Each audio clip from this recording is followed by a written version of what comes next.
ಪರಿಶುದ್ಧ ನಾಮನಿಗೆ ಸ್ತೋತ್ರಂ ಕలుగునుగాక. ದೇವರ ಪರಿಶುದ್ಧ ನಾಮಕ್ಕೆ ಸ್ತೋತ್ರ ಉಂಟಾಗಲಿ. ಈ ವಿಡಿಯೋ ద్వారా వాక్యం వింటున్న మీ అందరికీ, ఈ వీడియో ಮೂಲಕ వాక్యಗಳನ್ನು ಕೇಳುತ್ತಿರುವಂತ ನಿಮ್ಮೆಲ್ಲರಿಗೂ, ఇక్కడున్న మీ అందరికీ యేసుక్రీస్తు నామమున వందనాలు తెలియజేస్తున్నాను. ಇಲ್ಲಿ ಸೇರಿ ಬಂದಂತ ನಿಮ್ಮೆಲ್ಲರಿಗೂ ಯೇಸುಕ್ರಿಸ್ತನ ಹೆಸರಿನಲ್ಲಿ ವಂದನೆಗಳನ್ನು ತಿಳಿಸುತ್ತೇನೆ. ఈ ఉపవాస కూడికలో, ಈ ಉಪವಾಸದ ಕೂಟದಲ್ಲಿ ఈ రీతిగా దేవుని స్తుతించి ఆరాధించినట్లు, ಈ ರೀತಿಯಾಗಿ ದೇವರನ್ನು ಸ್ತುತಿಸಿ ಆರಾಧನೆ ಮಾಡುವ ಹಾಗೆ ప్రభు మనకిచ్చిన ఈ మంచి అవకాశాన్ని బట్టి, ಕರ್ತನು ನಮಗೆ ಕೊಟ್ಟಂತ ಈ ಒಳ್ಳೆ ಅವಕಾಶಕ್ಕಾಗಿ ఒకసారి చేతులెత్తి దేవునికి స్తోత్రం చెప్తాం. ಒಂದು ಸಾರಿ ಕೈಗಳನ್ನೆತ್ತಿ ದೇವರಿಗೆ ಸ್ತೋತ್ರ ಹೇಳೋಣ. ప్రైజ్ ద లార్డ్, హల్లెలూయా, స్తోత్రం స్తోత్రం. దేవుని వాక్యంలో నుండి, ದೇವರ ವಾಕ್ಯದಿಂದ యాకోబు పత్రిక 5వ అధ్యాయము, ಯಾಕೋಬನ ಪತ್ರಿಕೆ 5ನೇ ಅಧ್ಯಾಯ 17వ వచనాన్ని చదువుకుందాం. 17ನೇ ವಚನವನ್ನು ಓದಿಕೊಳ್ಳೋಣ. ఏలియా మన వంటి స్వభావము గల మనుష్యుడే, వర్షింపకుండా ఉండునట్లు అతడు ఆసక్తితో ప్రార్థన చేయగా 3.5 సంవత్సరములు వరకు భూమి మీద వర్షింపలేదు. అతడు మరలా ప్రార్థన చేయగా ఆకాశము వర్షమిచ్చెను, భూమి తన ఫలమిచ్చెను అని ఇక్కడ రాయబడింది. ಏಲಿಯನು ನಮ್ಮಂತ ಸ್ವಭಾವವುಳ್ಳವನಾಗಿದ್ದನು. ಅವನು ಮಳೆ ಬರಬಾರದೆಂದು ಬಹಳವಾಗಿ ಪ್ರಾರ್ಥಿಸಲು 3 ವರ್ಷ 6 ತಿಂಗಳವರೆಗೂ ಮಳೆ ಬೀಳಲಿಲ್ಲ. ತಿರುಗಿ ಅವನು ಪ್ರಾರ್ಥನೆ ಮಾಡಲು ಆಕಾಶವು ಮಳೆಗರೆಯಿತು, ಭೂಮಿಯು ಬೆಳೆಯಿತು ಎಂದು ಇಲ್ಲಿ ಬರೆಯಲ್ಪಟ್ಟಿದೆ. దేవునికి స్తోత్ర. ದೇವರಿಗೆ ಸ್ತೋತ್ರ. ఈ దినం ఏలియా యొక్క ఆసక్తి కలిగిన ప్రార్థన గురించి మనం ధ్యానించుకుంటున్నాం.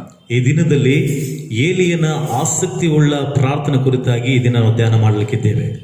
దైవజనుడు, ದೇವರ ಮನುಷ್ಯನು ಯಾಕೋಬನು ఏలియాలో ఉన్న ఆసక్తిని పరిశుద్ధాత్మ ద్వారా గమనించి, ಏಲಿಯನಲ್ಲಿದ್ದಂಥ ಆಸಕ್ತಿಯನ್ನ ಪವಿತ್ರಾತ್ಮನ ಮೂಲಕ ಗಮನಿಸಿ ఇక్కడ మాట రాస్తూ ఉన్నాడు. ಇಲ್ಲಿ ಆ ಮಾತುಗಳನ್ನು ಬರೆಯುತ್ತಾ ಇದ್ದಾನೆ. ఏలియా మన వంటి స్వభావం కలిగిన వాడు. ಏಲಿಯನು ನಮ್ಮಂತ ಸ್ವಭಾವವುಳ್ಳವನು. మన వలె ఆహారం తింటాడు, ನಮ್ಮ ಹಾಗೆ ಊಟ ಮಾಡುತ್ತಾನೆ, నీళ్లు అతనికి కావాలి, ನೀರು ಆತನಿಗೆ ಬೇಕು. మన వలె ఆలోచించే వ్యక్తి, ನಮ್ಮ ಹಾಗೆ ಆಲೋಚನೆ ಮಾಡುವಂತ ವ್ಯಕ್ತಿ, మన వలెనే అతని స్వభావాలు ఉన్నాయని, ನಮ್ಮ ಹಾಗೆಯೇ ಅವನ ಸ್ವಭಾವಗಳು ಇದೆ ಎಂಬುದಾಗಿ అపోస్తలుడైన యాకోబు పత్రికలో రాస్తూ ఉన్నాడు. ಅಪೊಸ್ತಲನಾದ ಯಾಕೋಬನು ತನ್ನ ಪತ್ರಿಕೆಯಲ್ಲಿ ಬರೀತಾ ಇದ್ದಾನೆ. అతడు స్పెషల్ అయిన వ్యక్తి ఏం కాదు, ಆತನೇನೋ ವಿಶೇಷವಾದ ವ್ಯಕ್ತಿ ಎಂಬುದಾಗಲ್ಲ. అతనేమి సూపర్ మ్యాన్ కాదు, ಆತನೇನೋ ಸೂಪರ್ ಮ್ಯಾನ್ ಅಲ್ಲ, లేక ಅಥವಾ తన స్వంతముగా ఏదో సాధించిన వ్యక్తి కూడా కాదు, ತನ್ನ ಸ್ವಂತವಾಗಿ ಯಾವುದೋ ಸಾಧನೆ ಮಾಡಿದಂತ ವ್ಯಕ್ತಿ ಅಲ್ಲ. హల్లెలూయా, హల్లెలూయా. ఒకసారి యెజబెల్ అన్నది, ಒಂದು ಸಾರಿ ಯೆಜೆಬೆಲ್ ಹೇಳಿದ್ಲು, రేపు ఈ సమయానికి ఏలియాను చంపేస్తానని చెప్పి, ನಾಳೆ ಈ ಸಮಯಕ್ಕೆ ಏಲಿಯನನ್ನ ಸಾಯಿಸಿಬಿಡ್ತೀನಿ ಎಂಬುದಾಗಿ ಹೇಳಿದ್ಲು. వెంటనే ఏలియా ಕೂಡಲೇ ಏಲಿಯನು ಭಯಪಟ್ಟು వెళ్ళిపోయి ఒక బదరీ వృక్షము క్రింద కూర్చొని పడుకొని, ಆತನು ಹೋಗಿ ಒಂದು ಮರದ ಕೆಳಗಡೆ ಆತನು ಮಲಗಿಕೊಂಡು, ప్రభువా, ಕರ್ತನೇ, నా పితరుల కంటే నేను గొప్పవాడిని కాను, ನನ್ನ ಪಿತೃಗಳಿಗಿಂತ ನಾನು ದೊಡ್ಡವನೇನಲ್ಲ, ఇక చాలు నా ప్రాణం తీసుకొని ప్రార్థన చేశాడు. ಇನ್ನು ಸಾಕು, ನನ್ನ ಪ್ರಾಣವನ್ನು ತೆಗೆದುಕೋ ಎಂಬುದಾಗಿ ಪ್ರಾರ್ಥನೆ ಮಾಡಿದನು. అంటే మన వంటి స్వభావం కలిగిన వ్యక్తి, ಅಂದರೆ ನಮ್ಮಂತ ಸ್ವಭಾವವುಳ್ಳಂತ ವ್ಯಕ್ತಿ, భయం అనేది అతనికి ఉంది, ಭಯ ಎಂಬುವಂಥದ್ದು ಆತನಿಗಿದೆ. భవిష్యత్తు గురించి ఆలోచిస్తూ ఉన్నాడు, ಭವಿಷ್ಯತ್ ಕುರಿತಾಗಿ ಆಲೋಚನೆ ಮಾಡ್ತಿದ್ದಾನೆ. పరిస్థితులు చాలా వ్యత్యాసంగా ఉన్నాయి, ಪರಿಸ್ಥಿತಿಗಳು ತುಂಬಾ ವ್ಯತ್ಯಾಸವಾಗಿದೆ. యెజబెలు ప్రవక్తలందరినీ చంపేస్తుంది, ಯೆಜೆಬೆಲಳು ಪ್ರವಾದಿಗಳನ್ನೆಲ್ಲರನ್ನ ಸಾಯಿಸ್ತಾ ಇದ್ದಾಳೆ. ఇప్పుడు నేనున్నాను, ఇప్పుడు ಈಗ ನಾನಿದ್ದೇನೆ, నన్ను చంపుతానని చెప్పేసింది. ನನ್ನನ್ನು ಸಹ ಸಾಯಿಸ್ತೇನೆ ಎಂಬುದಾಗಿ ಹೇಳಿದ್ದಾಳೆ. ఆమె చేతిలో పడి చిత్రహింసలతో చనిపోవడం కంటే ಆಕೆಯ ಕೈಯಲ್ಲಿ ಬಿದ್ದು ಚಿತ್ರಹಿಂಸೆಗಳಿಂದ ಸಾಯುವುದಕ್ಕಿಂತ నన్ను తీసుకోమని ప్రార్థన చేశాడు. ನನ್ನನ್ನು ತೆಗೆದುಕೋ ಎಂಬುದಾಗಿ ಪ್ರಾರ್ಥನೆ ಮಾಡಿದ. మన వంటి స్వభావం కలిగిన వ్యక్తి, ನಮ್ಮಂತ ಸ್ವಭಾವವುಳ್ಳಂತ ವ್ಯಕ್ತಿ, మన వలనే అతని స్వభావాలు ఉన్నాయి, ನಮ್ಮ ಹಾಗೆಯೇ ಆತನಿಗೆ ಸ್ವಭಾವಗಳಿದೆ. కానీ ಆದರೆ అతడు ప్రార్థన చేశాడు, ఆసక్తితో ప్రార్థన చేశాడు. ಆತನು ಆಸಕ್ತಿಯಿಂದ ಪ್ರಾರ್ಥನೆ ಮಾಡಿದನು. వర్షము రాకుండా ఆగిపోయింది. ಮಳೆಯು ಬಾರದ ಹಾಗೆ ನಿಂತು ಹೋಯಿತು. తిరిగి 3.5 సంవత్సరాల తరువాత, ಪುನಃ 3.5 ವರ್ಷಗಳ ನಂತರ మళ్ళీ అదే ఆసక్తితో ప్రార్థన చేశాడు. ಪುನಃ ಮತ್ತೆ ಅದೇ ಆಸಕ್ತಿಯಿಂದ ಪ್ರಾರ್ಥನೆ ಮಾಡಿದನು. ಮಾಡಿದನು. వర్షం వచ్చింది, ಮಳೆ ಬಂತು, భూమి ఫలం ఇచ్చింది. ಭೂಮಿಯು ತನ್ನ ಬೆಳೆಯನ್ನು ಕೊಟ್ಟಿತು. దేవునికి స్తోత్ర, ದೇವರಿಗೆ ಸ್ತೋತ್ರ. హల్లెలూయా. ಹಲ್ಲೆಲೂಯ. అతనిలో ఉన్న ఒక ఆసక్తి ಆತನಲ್ಲಿ ಇದ್ದಂತ ಒಂದು ಆಸಕ್ತಿ దేవుడు చూశాడు అని మనం గమనించాలి. ದೇವರು ನೋಡಿದ್ದಾನೆ ಎಂಬುದಾಗಿ ನಾವು ಗಮನಿಸಬೇಕು. ఎలియాను గురించి ಏಲಿಯನನ್ನು ಕುರಿತಾಗಿ ఆసక్తి కలిగిన వాడని రాయబడింది. ಆಸಕ್ತಿ ಉಳ್ಳವನೆಂಬುದಾಗಿ ಬರೆಯಲ್ಪಟ್ಟಿದೆ. అతనికి ఎంత ఆసక్తి అంటే ಆತನಿಗೆ ಎಷ್ಟೊಂದು ಆಸಕ್ತಿ ಎಂದರೆ ప్రవక్తలందరూ చనిపోతున్నారు, ಪ್ರವಾದಿಗಳೆಲ್ಲರೂ ಸತ್ತೋಗ್ತಿದ್ದಾರೆ, ప్రజలందరూ కూడా రెండు తలంపులు కలిగి ఒకవైపు వెళ్ళిపోయారు. ಜನರೆಲ್ಲರೂ ಸಹ ಎರಡು ಆಲೋಚನೆಗಳುಳ್ಳವರಾಗಿ ಒಂದು ಕಡೆ ಹೋಗ್ಬಿಟ್ಟಿದ್ದಾರೆ. కానీ ఇతడు మాత్రమే ಆದರೆ ಈತನು ಮಾತ್ರವೇ తాను పట్టుకున్న దాన్ని గట్టిగా పట్టుకొని, తాను కలిగిన దాన్ని గట్టిగా పట్టుకొని ಆತನು ಹೊಂದಿದಂತದ್ದನ್ನ ಗಟ್ಟಿಯಾಗಿ ಹಿಡಿದುಕೊಂಡು ఆసక్తితో ముందుకు సాగిన వ్యక్తి, ಆಸಕ್ತಿಯಿಂದ ಮುಂದೆ ಬರೆದಂತ ವ್ಯಕ್ತಿ. హల్లెలూయా. ಹಲ್ಲೆಲೂಯ. ఏదైనా ప్రభు మనలో ఆ ఆసక్తిని చూడాలనుకుంటున్నాడు. ಕರ್ತನು ಈ ದಿನದಲ್ಲಿ ನಮ್ಮಲ್ಲಿ ಅಂತ ಆಸಕ್ತಿನ ನೋಡಬೇಕೆಂದು ಅಪೇಕ್ಷೆ ಪಡುತ್ತಿದ್ದಾನೆ. సంఘములో అలాంటి ఆసక్తి కనబడాలి. ಸಭೆಯಲ್ಲಿ ಅಂತ ಆಸಕ್ತಿ ಕಾಣಿಸಬೇಕು. దేవుని బిడ్డలలో ఆ ఆసక్తి కనిపించాలి. ದೇವರ ಮಕ್ಕಳಲ್ಲಿ ಅಂತ ಆಸಕ್ತಿ ಕಾಣಿಸಬೇಕು. ಆಸಕ್ತಿ మనలో రావాలి, ನಮ್ಮಲ್ಲಿ ಬರಬೇಕು. యెషయా గ్రంథంలో రాయబడింది, ಯೆಶಾಯನ ಗ್ರಂಥದಲ್ಲಿ ಬರೆಯಲ್ಪಟ್ಟಿದೆ, యోధుని వలె ಯೋಧನ ಹಾಗೆ యెహోవా తన ఆసక్తిని రేపుకొనుచున్నాడని రాయబడింది. ಯೆಹೋವನು ತನ್ನ ಆಸಕ್ತಿಯನ್ನ ಆತನು ಪ್ರೇರೇಪಿಸಿಕೊಳ್ಳುತ್ತಿದ್ದಾನೆ ಎಂದು ಬರೆಯಲ್ಪಟ್ಟಿದೆ. ತನ್ನಲ್ಲಿ ತಾನೇ ఆసక్తిని రేపుకుంటున్నాడు, ಆಸಕ್ತಿಯನ್ನ ಪ್ರೇರೇಪಿಸಿಕೊಳ್ಳುತ್ತಿದ್ದಾನೆ. హల్లెలూయా. ಹಲ್ಲೆಲೂಯ. బైబిల్ ఒక మాట ఉంది, ಸತ್ಯದಲ್ಲೂ ಮಾತಿದೆ. యేసు ప్రభు చెప్పిన మాట, ಯೇಸು ಕ್ರಿಸ್ತನು ಹೇಳಿದಂತ ಮಾತು, నీ ఇంటిని గురించిన ఆసక్తి నన్ను భక్షించుతుంది. ನಿನ್ನ ಮನೆಯನ್ನು ಕುರಿತಾದಂತ ಆಸಕ್ತಿ ನನ್ನನ್ನು ದಹಿಸಿ ಬಿಡುತ್ತದೆ. ఏమిటి ఆ ఇల్లు? ಏನು ಆ ಮನೆ? ఏమిటి ఆ ఇల్లు? ಏನು ಆ ಮನೆ? మందిరం అంటే ಆಲಯ ಅಂದ್ರೆ పాత నిబంధన కాలంలో కూడా, ಹಳೆ ಒಡಂಬಡಿಕೆ ಕಾಲದಲ್ಲಿಯೂ ಸಹ మందిరం, దేవుని మందిరం, దేవుని ఇల్లు అంటే ఇశ్రాయేలు సమాజం.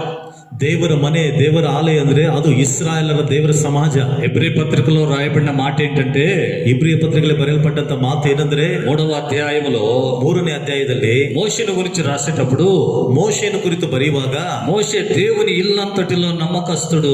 ಮೋಶೆಯು ದೇವರ ಮನೆಯಲ್ಲೆಲ್ಲ ನಂಬಿಗಸ್ತನಾಗಿದ್ದಾನೆ. ఆమేన్. ಆಮೇನ್. మోషే దేవుని ఇల్లంతటిలో నమ్మకస్తుడు. ಮೋಶೆಯು ದೇವರ ಮನೆಯಲ್ಲೆಲ್ಲ ನಂಬಿಗಸ್ತನು. అంటే ఇశ్రాయేలు సమాజములో అతడు నమ్మకస్తుడిగా పనిచేశాడు. ಅಂದರೆ ಇಸ್ರಾಯೇಲ್ ಸಮಾಜದಲ್ಲಿ ಆತನು ನಂಬಿಗಸ್ತನಾಗಿ ಕೆಲಸ ಮಾಡಿದನು. 6వ వాక్యంలో ఆఖరి మాట రాయబడింది, 6ನೇ ವಚನದಲ್ಲಿ ಕೊನೆಯ ಭಾಗದಲ್ಲಿ ಬರೆಯಲ್ಪಟ್ಟಿದೆ, ఇప్పుడు మనమే ఆ ఇల్లు. ಈಗ ನಾವೇ ಆ ಮನೆ. దేవునికి స్తోత్రం. ದೇವರಿಗೆ ಸ್ತೋತ್ರ. హల్లెలూయా. ಹಲ್ಲೆಲೂಯ. మనమే ఆ ఇల్లు, ನಾವೇ ಆ ಮನೆ, మనమే ఆ ఇల్లు. ನಾವೇ ಆ ಮನೆ. మనము ఆసక్తి కలిగిన వారుగా ఉండాలి. ನಾವು ಆಸಕ್ತಿ ಉಳ್ಳವರಾಗಿ ಇರಬೇಕು. సంఘములో ఆసక్తిని ప్రభు చూస్తూ ఉన్నాడు. ಸಭೆಯಲ್ಲಿ ಆಸಕ್ತಿಯನ್ನ ಕರ್ತನು ನೋಡುತ್ತಿದ್ದಾನೆ. ఆసక్తి మనలో మనం రేపుకోవాలి. ಆಸಕ್ತಿಯನ್ನ ನಮ್ಮಲ್ಲೇ ನಾವೇ ಎಬ್ಬಿಸಿಕೊಳ್ಬೇಕು. యేసు ప్రభు అన్నాడు, ఆ ఇంటిని గురించిన ఆసక్తి నన్ను భక్షిస్తూ ఉంది. ಯೇಸು ಕ್ರಿಸ್ತನು ಹೇಳಿದ್ರು, ಆ ಮನೆಯನ್ನು ಕುರಿತಾದ ಆಸಕ್ತಿ ನನ್ನನ್ನು ದಹಿಸಿ ಬಿಡುತ್ತಾ ಇದೆ. కాబట్టి అత్యున్నతమైన సింహాసనాన్ని వదిలి, ಆದ ಕಾರಣ ಅತ್ಯುನ್ನತವಾದ ಸಿಂಹಾಸನವನ್ನು ಬಿಟ್ಟು, ఆ మహిమను వదిలి, ಆ ಮಹಿಮೆಯನ್ನು ಬಿಟ್ಟು మన కోసం ఈ లోకానికి వచ్చాడు. ನಮಗೋಸ್ಕರವಾಗಿ ಈ ಲೋಕಕ್ಕೆ ఆయన ఆసక్తి రేపుకున్నాడు. ಆತನ ಆಸಕ್ತಿಯನ್ನು ಪ್ರೇರೇಪಿಸಿಕೊಂಡ. ఆతన ఆసక్తియు ఆయనను సిలువ వరకు నడిపించింది. ಆತನನ್ನು ಶಿಲುಬೆಯ ತನಕ ನಡೆಸಿತು. హల్లెలూయా. హల్లెలూయా. మనము వేటి విషయంలో ఆసక్తి కలిగి ఉంటాం. ಸಹಜವಾಗಿ ನಾವು ಯಾವುದ್ರ ವಿಷಯದಲ್ಲಿ ಆಸಕ್ತಿ ಉಳ್ಳವರಾಗಿರ್ತೀವಿ? మనల్ని సంతోషపరిచేటువంటి వాటి విషయంలో, ನಮ್ಮನ್ನ ಸಂತೋಷಪಡಿಸುವಂತವರ ವಿಷಯದಲ್ಲಿ, మనకు అటువంటి వాటి విషయంలో, ಅಂತ ಒಂದು ವಿಷಯದಲ್ಲಿ, మనల్ని సమృద్ధిలోకి నడిపించే వాటి విషయంలో, ನಮ್ಮನ್ನು ಸಮೃದ್ಧಿಯೊಳಗೆ ನಡೆಸುವಂತ ವಿಷಯದಲ್ಲಿ, మనకు సమృద్ధి వస్తుందంటే దాంట్లో మనకు ఆసక్తి. ನಮಗೆ ಸಮೃದ್ಧಿ ಬರುತ್ತದೆ ಅಂದ್ರೆ ಅದರಲ್ಲಿ ನಮಗೆ ಆಸಕ್ತಿ. మనకు సంతోషం పుట్టిస్తుందంటే ఆ విషయంలో మనకు ఆసక్తి. ನಮಗೆ ಸಂತೋಷವನ್ನು ಹುಟ್ಟಿಸುತ್ತದೆ ಅಂದ್ರೆ ನಮಗೆ ಅದರ ವಿಷಯದಲ್ಲಿ ಆಸಕ್ತಿ. శ్రమలకు వెళ్ళిపోతామంటే ఆసక్తి ఉందా? ಶ್ರಮೆಗಳ ಕಡೆ ಹೋಗ್ತೀವಂದ್ರೆ ಆಸಕ್ತಿ ಇರುತ್ತಾ? ఇక ఒక నెల మీకు కరువులో ఒక నెల ఉండాలి మీరు అంటే ఆసక్తి ఉంటుందా? ಇನ್ನು 1 ತಿಂಗಳು ಬರಗಾಲದಲ್ಲಿ ನೀವು ಇರಬೇಕಂದ್ರೆ ಆಸಕ್ತಿ ಇರುತ್ತಾ? అంతెందుకు ఉపవాస ప్రార్థనలకు ఆసక్తితో వస్తారా? ಅಷ್ಟಾಕೆ ಉಪವಾಸ ಪ್ರಾರ್ಥನೆಗಳಿಗೆ ಆಸಕ್ತಿಯಿಂದ ಬರ್ತಾರಾ? ఉపవాస ప్రార్థనలు ఆసక్తిగా వచ్చేవాళ్ళు ఎవరు తెలుసా? ಉಪವಾಸದ ಪ್ರಾರ್ಥನೆಯಲ್ಲಿ ಆಸಕ್ತಿಯಿಂದ ಬರುವವರು ಯಾರೋ ಗೊತ್ತಾ? ఈ ప్రార్థనలో నాకు ఏదో ఒక విడుదల కావాలి, ಈ ಪ್ರಾರ್ಥನೆಯಿಂದ ನಮಗೆ ಯಾವುದೋ ಒಂದು ಬಿಡುಗಡೆ ಬೇಕು, ఆ విడుదల కోసం ఆసక్తిగా వస్తారు. ಆ ಬಿಡುಗಡೆಗೋಸ್ಕರವಾಗಿ ಆಸಕ್ತಿಯಿಂದ ಬರ್ತಾರೆ. అన్ని పరిస్థితులు బాగున్నాయి అనుకోండి, ಎಲ್ಲ ಪರಿಸ್ಥಿತಿಗಳು ಚೆನ್ನಾಗಿದೆ ಅನ್ಕೊಡ್ರಿ, ఆసక్తిగా వచ్చేవాళ్ళు ఎక్కడో కొంతమంది. ಆಸಕ್ತಿಯಿಂದ ಬರುವಂತರು ಎಲ್ಲೋ ಸ್ವಲ್ಪ ಜನ. ఎందుకు? ಯಾತಕ್ಕೆ? ఆత్మల రక్షణ కోసమై భారం కలిగిన వాళ్ళు మాత్రమే వస్తారు. ಆತ್ಮಗಳ ರಕ್ಷಣೆಗೋಸ್ಕರವಾಗಿ ಭಾರವುಳ್ಳವರು ಮಾತ್ರವೇ ಬರ್ತಾರೆ. భారముతో ప్రార్థన చేసి ప్రభు దగ్గర అడగాలనుకున్న వాళ్ళు వస్తారు. ಭಾರದಿಂದ ಕರ್ತನ ಬಳಿ ಕೇಳಿಕೊಳ್ಳಬೇಕೆಂಬುದಾಗಿ ಅಂದುಕೊಳ್ಳೋರು ಬರ್ತಾರೆ. మిగతా వాళ్ళు వస్తారా? ಉಳಿದವರು ಬರ್ತಾರಾ? ఉపవాస ప్రార్థనలకి ఆసక్తిగా రారు. ಉಪವಾಸದ ಪ್ರಾರ್ಥನೆಗೆ ಆಸಕ್ತಿಯಿಂದ ಬರೋದಿಲ್ಲ. ఉపవాస ప్రార్థనలో కొంతమంది మాత్రమే కనపడతారు. ಉಪವಾಸದ ಪ್ರಾರ್ಥನೆಯಲ್ಲಿ ಸ್ವಲ್ಪ ಜನರು ಮಾತ್ರವೇ ಕಾಣಿಸ್ತಾರೆ. దేవునికి స్తోత్రం. ದೇವರಿಗೆ ಸ್ತೋತ್ರ. హల్లెలూయా. ಹಲ್ಲೆಲೂಯಾ. కానీ యేసుక్రీస్తు ಆದರೆ ಯೇಸು ಕ್ರಿಸ್ತನು ఆయనకున్నటువంటి ఆసక్తి, ಆತನಿಗಿದ್ದಂತ ಆಸಕ್ತಿ, మన విషయంలో ఆయనకున్న ఆసక్తి ನಮ್ಮ ವಿಷಯದಲ್ಲಿ ಆತನಿಗಿದ್ದಂತ ಆಸಕ್ತಿ ఆయన శిలువ మరణం వరకు నడిపించింది. ಆತನ ಶಿಲುಬೆಯ ಮರಣದ ತನಕ ನಡೆಸಿತು. అయినా కూడా ఆయన ఆసక్తి కలిగి వచ్చాడు. ಆದರೂ ಸಹ ಆತನು ಆಸಕ್ತಿ ಉಳ್ಳವನಾಗಿ ಬಂದಿದೆ. దేవునికి స్తోత్ర. ದೇವರಿಗೆ ಸ್ತೋತ್ರ. ఈ దినం ಈ ದಿನ ఏలియా ఏ విషయాలలో ఆసక్తి కలిగి ఉన్నాడు? ಏಲಿಯನು ಯಾವ ಯಾವ ವಿಷಯಗಳಲ್ಲಿ ಆಸಕ್ತಿ ಉಳ್ಳವನಾಗಿದ್ದಾನೆ? మనం ఏ విషయాలలో ఆసక్తి కలిగి ఉండాలి? ನಾವು ಯಾವ ವಿಷಯಗಳಲ್ಲಿ ಆಸಕ್ತಿ ಉಳ್ಳವರಾಗಿರಬೇಕು? మూడు విషయాలు మనం ధ్యానించుకుందాం. 3 ವಿಷಯಗಳನ್ನ ಧ್ಯಾನ ಮಾಡಿಕೊಳ್ಳೋಣ. కొత్త నిబంధన కాలంలో రోమా పత్రిక 12వ అధ్యాయం, ಹೊಸ ಒಡಂಬಡಿಕೆ ಕಾಲದಲ್ಲಿ ರೋಮ ಪತ್ರಿಕೆ 12ನೇ ಅಧ್ಯಾಯ 11వ వాక్యంలో పౌలు ఒక మాట మాట్లాడుతున్నాడు. 11ನೇ ವಾಕ್ಯದಲ್ಲಿ ಪೌಲನನ್ನು ಮಾತನಾಡ್ತಿದ್ದಾನೆ. ఆసక్తి విషయంలో మాంద్యులు కాక, ಆಸಕ್ತಿ ವಿಷಯದಲ್ಲಿ ಮಂದರಾಗದೆ, ఆత్మయందు తీవ్రత గల వారై ప్రభువును సేవించుడి. ಆತ್ಮದಲ್ಲಿ ತೀವ್ರತೆ ಉಳ್ಳವರಾಗಿ ಕರ್ತನನ್ನು ಸೇವಿಸಿರಿ. దేవుని సేవించే విషయంలో ఆసక్తి కలిగి సేవించండి. ದೇವರನ್ನ ಸೇವಿಸುವಂತ ವಿಷಯದಲ್ಲಿ ಆಸಕ್ತಿ ಉಳ್ಳವರಾಗಿ ಸೇವಿಸಿರಿ. మనం దేవుని ఆరాధిస్తున్నాం, ನಾವು ದೇವರನ್ನ ಆರಾಧನೆ ಮಾಡ್ತಿದೀವಿ, దేవుని స్తుతిస్తున్నాం, ದೇವರನ್ನ ಸ್ತುತಿಸುತ್ತಾ ಇದೀವಿ, దేవుని సన్నిధిలో కనబడి ప్రార్థన చేస్తున్నాం, ದೇವರ ಸನ್ನಿಧಾನದಲ್ಲಿ ಕಾಣಿಸಿ ಪ್ರಾರ್ಥನೆ ಮಾಡ್ತಿದೀವಿ, మన జీవితాలు దేవునికి సమర్పించుకుంటున్నాం, ನಮ್ಮ ಜೀವಿತಗಳನ್ನ ದೇವರಿಗೆ ಸಮರ್ಪಿಸಿಕೊಳ್ತಾ ಇದೀವಿ, మనకు కలిగింది దేవునికి సమర్పిస్తున్నాం, ನಮಗಿರುವಂತದನ್ನ ದೇವರಿಗೆ ಸಮರ್ಪಣೆ ಮಾಡ್ತಾ ಇದೀವಿ, ఆయన భాగములు ఆయనకు చెల్లిస్తూ ఉన్నాం, ಆತನ ಭಾಗಗಳನ್ನ ಆತನಿಗೆ ಸಲ್ಲಿಸುತ್ತಾ ಇದೀವಿ. వాటిని ಅವುಗಳನ್ನ ఆసక్తితో చేయండి. ಆಸಕ್ತಿಯಿಂದ ಮಾಡಿರಿ. ప్రభువును ఆసక్తితో సేవించండి. ಕರ್ತನನ್ನ ಆಸಕ್ತಿಯಿಂದ ಸೇವಿಸಿರಿ. నిర్లక్ష్యంగా సేవించొద్దు. ನಿರ್ಲಕ್ಷ್ಯದಿಂದ ಸೇವಿಸಬೇಡ. ఒక ఆసక్తి కనబడాలని భక్తుడు రాస్తూ ఉన్నాడు. ಒಂದು ಆಸಕ್ತಿ ಕಾಣಿಸಬೇಕೆಂದು ಭಕ್ತನು ಬರೆಯುತ್ತಿದ್ದಾನೆ. ఎలియా జీవితంలో ಏಲಿಯನ ಜೀವಿತದಲ್ಲಿ ఇలాంటి ఆసక్తి కలిగిన వాడు. ಇಂಥ ಆಸಕ್ತಿ ಉಳ್ಳವನಾಗಿದ್ದಾನೆ. మొదటి రాజుల గ్రంథం 19వ అధ్యాయం 1ನೇ ಅರಸರುಗಳು 19ನೇ ಅಧ್ಯಾಯ 10వ వాక్యాన్ని మనం చదువుకుంటే, ಆ 10ನೇ ವಾಕ್ಯನ ನಾವು ಓದಿಕೊಂಡ್ರೆ అక్కడ ఒక మాట ఉంది. ಅಲ್ಲೊಂದು ಮಾತು ಬರೆಯಲ್ಪಟ್ಟಿದೆ. జనులందరూ నీ నిబంధనను మీరి ఉన్నారు, ಜನರೆಲ್ಲರೂ ಸಹ ನಿನ್ನ ಒಡಂಬಡಿಕೆಯನ್ನ ಮೀರಿದ್ದಾರೆ, నేనొక్కడనే ನಾನು ಒಬ್ಬನೇ రోషము కలిగి ರೋಷವುಳ್ಳವನಾಗಿ నీ కోసమై నిలబడి ఉన్నాను. ನಿನಗೋಸ್ಕರವಾಗಿ ನಿಂತುಕೊಂಡಿದ್ದೇನೆ. దేవునికి స్తోత్రం. ದೇವರಿಗೆ ಸ್ತೋತ್ರ. ఇశ్రాయేలు వారు నీ నిబంధనను త్రోసివేసి ಇಸ್ರಾಯೇಲರು ನಿನ್ನ ಒಡಂಬಡಿಕೆಯನ್ನ ತಳ್ಳಿ ಹಾಕಿ, నీ బలిపీఠములను పడగొట్టి, ನಿನ್ನ ಯಜ್ಞವೇದಿಗಳನ್ನ ಕೆಡವಿ ಹಾಕಿ, నీ ప్రవక్తలను ఖడ్గము చేత హతము చేసిరి. ನಿನ್ನ ಪ್ರವಾದಿಗಳನ್ನ ಕತ್ತಿಯಿಂದ ಸಂಹರಿಸಿದ್ದಾರೆ. సైన్యములకు అధిపతియగు యెహోవానగు ಈ ಸೇನಾಧೀಶ್ವರನಾದ ಯೆಹೋವನಾದಂತ ನೀನು యెహోవా కొరకు ಯೆಹೋವನಿಗೋಸ್ಕರ మహారోషము గలవాడనై ಮಹಾರೋಷವುಳ್ಳವನಾಗಿ నేనొక్కడనే మిగిలి ఉన్నాను. ನಾನೊಬ್ಬನೇ ಉಳಿದಿದ್ದೇನೆ. దేవునికి స్తోత్రం. ದೇವರಿಗೆ ಸ್ತೋತ್ರ. ఒకవైపు ప్రవక్తలు చనిపోతున్నారు, ಒಂದು ಕಡೆ ಪ್ರವಾದಿಗಳು ಸತ್ತೋಗ್ತಿದ್ದಾರೆ, భక్తి గలవారు లేకపోతున్నారు, ಭಕ್ತಿ ಉಳ್ಳವರು ಇಲ್ಲದೆ ಹೋಗ್ತಾ ಇದ್ದಾರೆ. ఒకవైపు దేవుని ప్రజలే ఇశ్రాయేలులే నిబంధనను త్రోసివేశారు, ಒಂದು ಕಡೆ ದೇವ ಜನರಾದಂತ ಇಸ್ರಾಯೇಲರೇ ಒಡಂಬಡಿಕೆಯನ್ನ ಮೀರ್ತಾ ಇದ್ದಾರೆ, వాళ్ళే బలిపీఠాలు పడగొట్టారు, ಅವರೇ ಯಜ್ಞವೇದಿಗಳನ್ನ ಕೆಡವಿ ಹಾಕಿದ್ದಾರೆ. ఆరాధించి అంటే బలులు అర్పించడానికి అవకాశం లేకుండా పోయినాయి. ಅಂದ್ರೆ ಯಜ್ಞಗಳು ಅರ್ಪಿಸುವುದಕ್ಕೆ ಅವಕಾಶವಿಲ್ಲದೆ ಹೋಯಿತು. ప్రజలు ఈ పనులు చేస్తున్నారు, ಜನರು ಈ ಕೆಲಸಗಳನ್ನ ಮಾಡ್ತಾ ಇದ್ದಾರೆ. దేవుని కను దృష్టి ఏ దేశం పైన ఉందో, ದೇವರ ಕಣ್ಣಿನ ದೃಷ್ಟಿ ಯಾವ ದೇಶದ ಮೇಲೆ ಇದೆಯೋ, దేవుడు ఎవరితో నిబంధన చేశాడో, ದೇವರು ಯಾರೊಟ್ಟಿಗೆ ಒಡಂಬಡಿಕೆ ಮಾಡಿದ್ದಾರೋ ఆ దేశంలోని ఆ ప్రజలే, ಆ ದೇಶದಲ್ಲಿಯೇ ಆ ಜನರೇ ఇలాంటి వ్యతిరేకమైన పనులు చేస్తున్నారు. ಇಷ್ಟೊಂದು ವಿರೋಧವಾದ ಕೆಲಸಗಳನ್ನ ಮಾಡ್ತಾ ಇದ್ದಾರೆ. అప్పుడు ఎలియా అంటున్నాడు, ಆಗ ಎಲಿಯನು ಹೇಳ್ತಿದ್ದಾನೆ, యెహోవా ಯೆಹೋವನೇ నీ కొరకు ನಿನಗೋಸ್ಕರ రోషము కలిగి నిలబడి ఉన్నాను. ರೋಷವುಳ್ಳವನಾಗಿ ನಿಂತುಕೊಂಡಿದ್ದೇನೆ. ఆమేన్. ಆಮೆನ್. హల్లెలూయా. ಹಲ್ಲೆಲೂಯಾ. ఆత్మలో తీవ్రత కలిగి నిలబడి ఉన్నాడు. ಆತ್ಮದಲ್ಲಿ ತೀವ್ರತೆ ಉಳ್ಳವನಾಗಿ నింతుಕೊಂಡಿದ್ದಾನೆ. రోషం కలిగి చనిపోలేదు, ರೋಷವುಳ್ಳವನಾಗಿ ಸಾಯಲಿಲ್ಲ, కోపగించుకొని దేవుని విడిచిపెట్టి వెళ్ళిపోలేదు. వెళ్ళిపోలేదు. ಕೋಪಿಸಿಕೊಂಡು ದೇವರನ್ನ ಬಿಟ್ಟು ಹೊರಟೋಗ್ಲಿಲ್ಲ. ప్రవక్తలు చంపుతుంటే దేవా ఏమై ఉన్నావు? ಪ್ರವಾದಿಗಳನ್ನ ಸಾಯಿಸ್ತಾ ಇದ್ರೆ ದೇವರೇ ಏನಾಗಿದ್ದಿ? యెజబెలు అతిక్రమాలు ఎక్కువైపోతున్నాయి, ఎక్కడ పోయావు? ಯೆಜೆಬೇಲನ ಅತಿಕ್ರಮಗಳು ಜಾಸ್ತಿ ಆಗ್ತಿದೆ, ಎಲ್ಲೋಗಿದೀಯಾ అని ప్రశ్నించలేదు ఎలియా. ಎಂಬುದಾಗಿ ಏಲಿಯನು ಪ್ರಶ್ನೆ ಮಾಡಲಿಲ್ಲ. ఆత్మలో తీవ్రత కలిగి ಆತ್ಮದಲ್ಲಿ ಒಂದು ತೀವ್ರತೆ ಉಳ್ಳವನಾಗಿ జీవము గల దేవుని కోసమై ఆసక్తిగా నిలబడ్డాడు. ಜೀವವುಳ್ಳ ಜೀವ ಸ್ವರೂಪನಾದ ದೇವರಿಗೋಸ್ಕರ ಆಸಕ್ತಿ ಉಳ್ಳವನಾಗಿ ನಿಂತುಕೊಂಡಿದ್ದಾನೆ. ఆ ఆసక్తి మనలో ఎదురు చూస్తున్నాడు దేవుడు. ಆ ಆಸಕ್ತಿಯನ್ನು ದೇವರು ನಮ್ಮಲ್ಲಿ ಎದುರು ನೋಡ್ತಿದ್ದಾನೆ. ఆమేన్ ಆಮೇನ್, హల్లెలూయా. ಹಲ್ಲೆಲೂಯಾ. అలాంటి ఆసక్తి ఉందా? ಅಂತ ಆಸಕ್ತಿ ಇದೆಯಾ? నలుగురు ఎటు పోతే వాళ్ళని వెంబడించే వాళ్ళు ఎక్కువైపోయారు. 4 ಜನರು ಯಾವ ಕಡೆ ಹೋಗ್ತಾರೋ ಅವರನ್ನು ಹಿಂಬಾಲಿಸಿದವರು ತುಂಬಾ ಜನರಾಗಿ ಹೋಗ್ಬಿಟ್ಟಿದ್ದಾರೆ. ఇద్దరు లోకం వైపు వెళ్ళిపోతే వాళ్ళని వెంబడించే వాళ్ళు ఎక్కువైపోయారు. ಈಗ ಲೋಕದ ಕಡೆ ಇಬ್ರು ಹೊರಟು ಹೋಗ್ಬಿಟ್ರೆ ಅವರನ್ನು ಹಿಂಬಾಲಿಸುವಂತರು ತುಂಬಾ ಜನರು. దేవుని కోసం నిలబడిన వాళ్ళు ఎంతమంది? ದೇವರಿಗೋಸ್ಕರ ನಿಂತುಕೊಂಡವರು ಎಷ್ಟು ಜನ? హల్లెలూయా. ಹಲ್ಲೆಲೂಯಾ.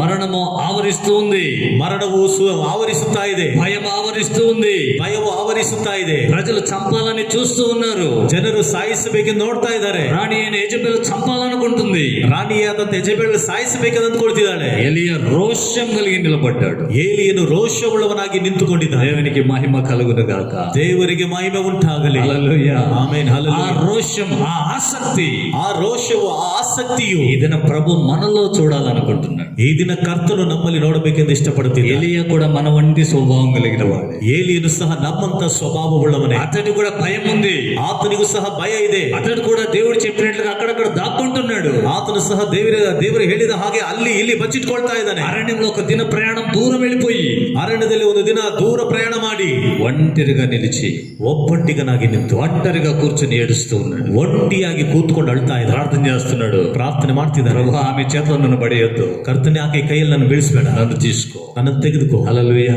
అలాంటి భయం కలిగిన వ్యక్తి ಅಂತ ಭಯವುಳ್ಳಂತ ವ್ಯಕ್ತಿಯೇ జీవము గల దేవుని కోసమై ఆసక్తిగా నిలబడ్డాడు. ಜೀವವುಳ್ಳ ದೇವರಿಗೋಸ್ಕರ ಆಸಕ್ತಿ ಉಳ್ಳವನಾಗಿ ನಿಂತುಕೊಂಡಿದ್ದಾನೆ. దేవునికి స్తోత్రం. ದೇವರಿಗೆ ಸ್ತೋತ್ರ. పౌలు అంటున్నాడు, ಪೌಲನು ಹೇಳ್ತಿದ್ದಾನೆ, రోమా సంఘముకు పత్రిక రాసేటప్పుడు ರೋಮ ಸಭೆಗೆ ಪತ್ರಿಕೆಯನ್ನು ಬರೆಯುವಾಗ ఆత్మలో తీవ్రత కలిగి ఉండండి, ಆತ್ಮದಲ್ಲಿ ತೀವ್ರತೆ ಉಳ್ಳವರಾಗಿರ್ರಿ, ఆసక్తి కలిగి దేవుని సేవించండి, ಆಸಕ್ತಿ ಉಳ್ಳವರಾಗಿ ದೇವರನ್ನು ಸೇವಿಸಿರಿ, నిర్లక్ష్యంగా ఉండొద్దు. ನಿರ್ಲಕ್ಷ್ಯದಿಂದ ಇರಬೇಡ್ರಿ. ఇవి అంత్య దినాలు. ಇವು ಕಡೆಯ ದಿವಸ. ప్రభు రాకడ చాలా సమీపమైంది. ಕರ್ತನ ಬರೋಣ ತುಂಬಾ ಹತ್ತಿರವಾಗಿದೆ. ఈ సంవత్సరంలో అనేకమైన సూచనలు చూస్తున్నాం. ಈ ವರ್ಷದಲ್ಲಿ ಅನೇಕವಾದ ಸೂಚನೆಗಳನ್ನು ನೋಡ್ತಿದ್ದೇವೆ. ప్రభు రాకడ చాలా సమీపంగా ఉంది. ಕರ್ತನ ಬರೋಣ ತುಂಬಾ ಹತ್ತಿರವಾಗಿ ಇದೆ. దేని విషయంలో ఆసక్తి కలిగి ఉన్నావు నువ్వు? ಯಾವುದರ ವಿಷಯದಲ್ಲಿ ನೀನು ಆಸಕ್ತಿ ಉಳ್ಳವನಾಗಿದ್ದೀಯಾ? ఇంకా నీ ప్రాణాన్ని కాపాడుకుందామని ఆసక్తి కలిగి ఉన్నావా?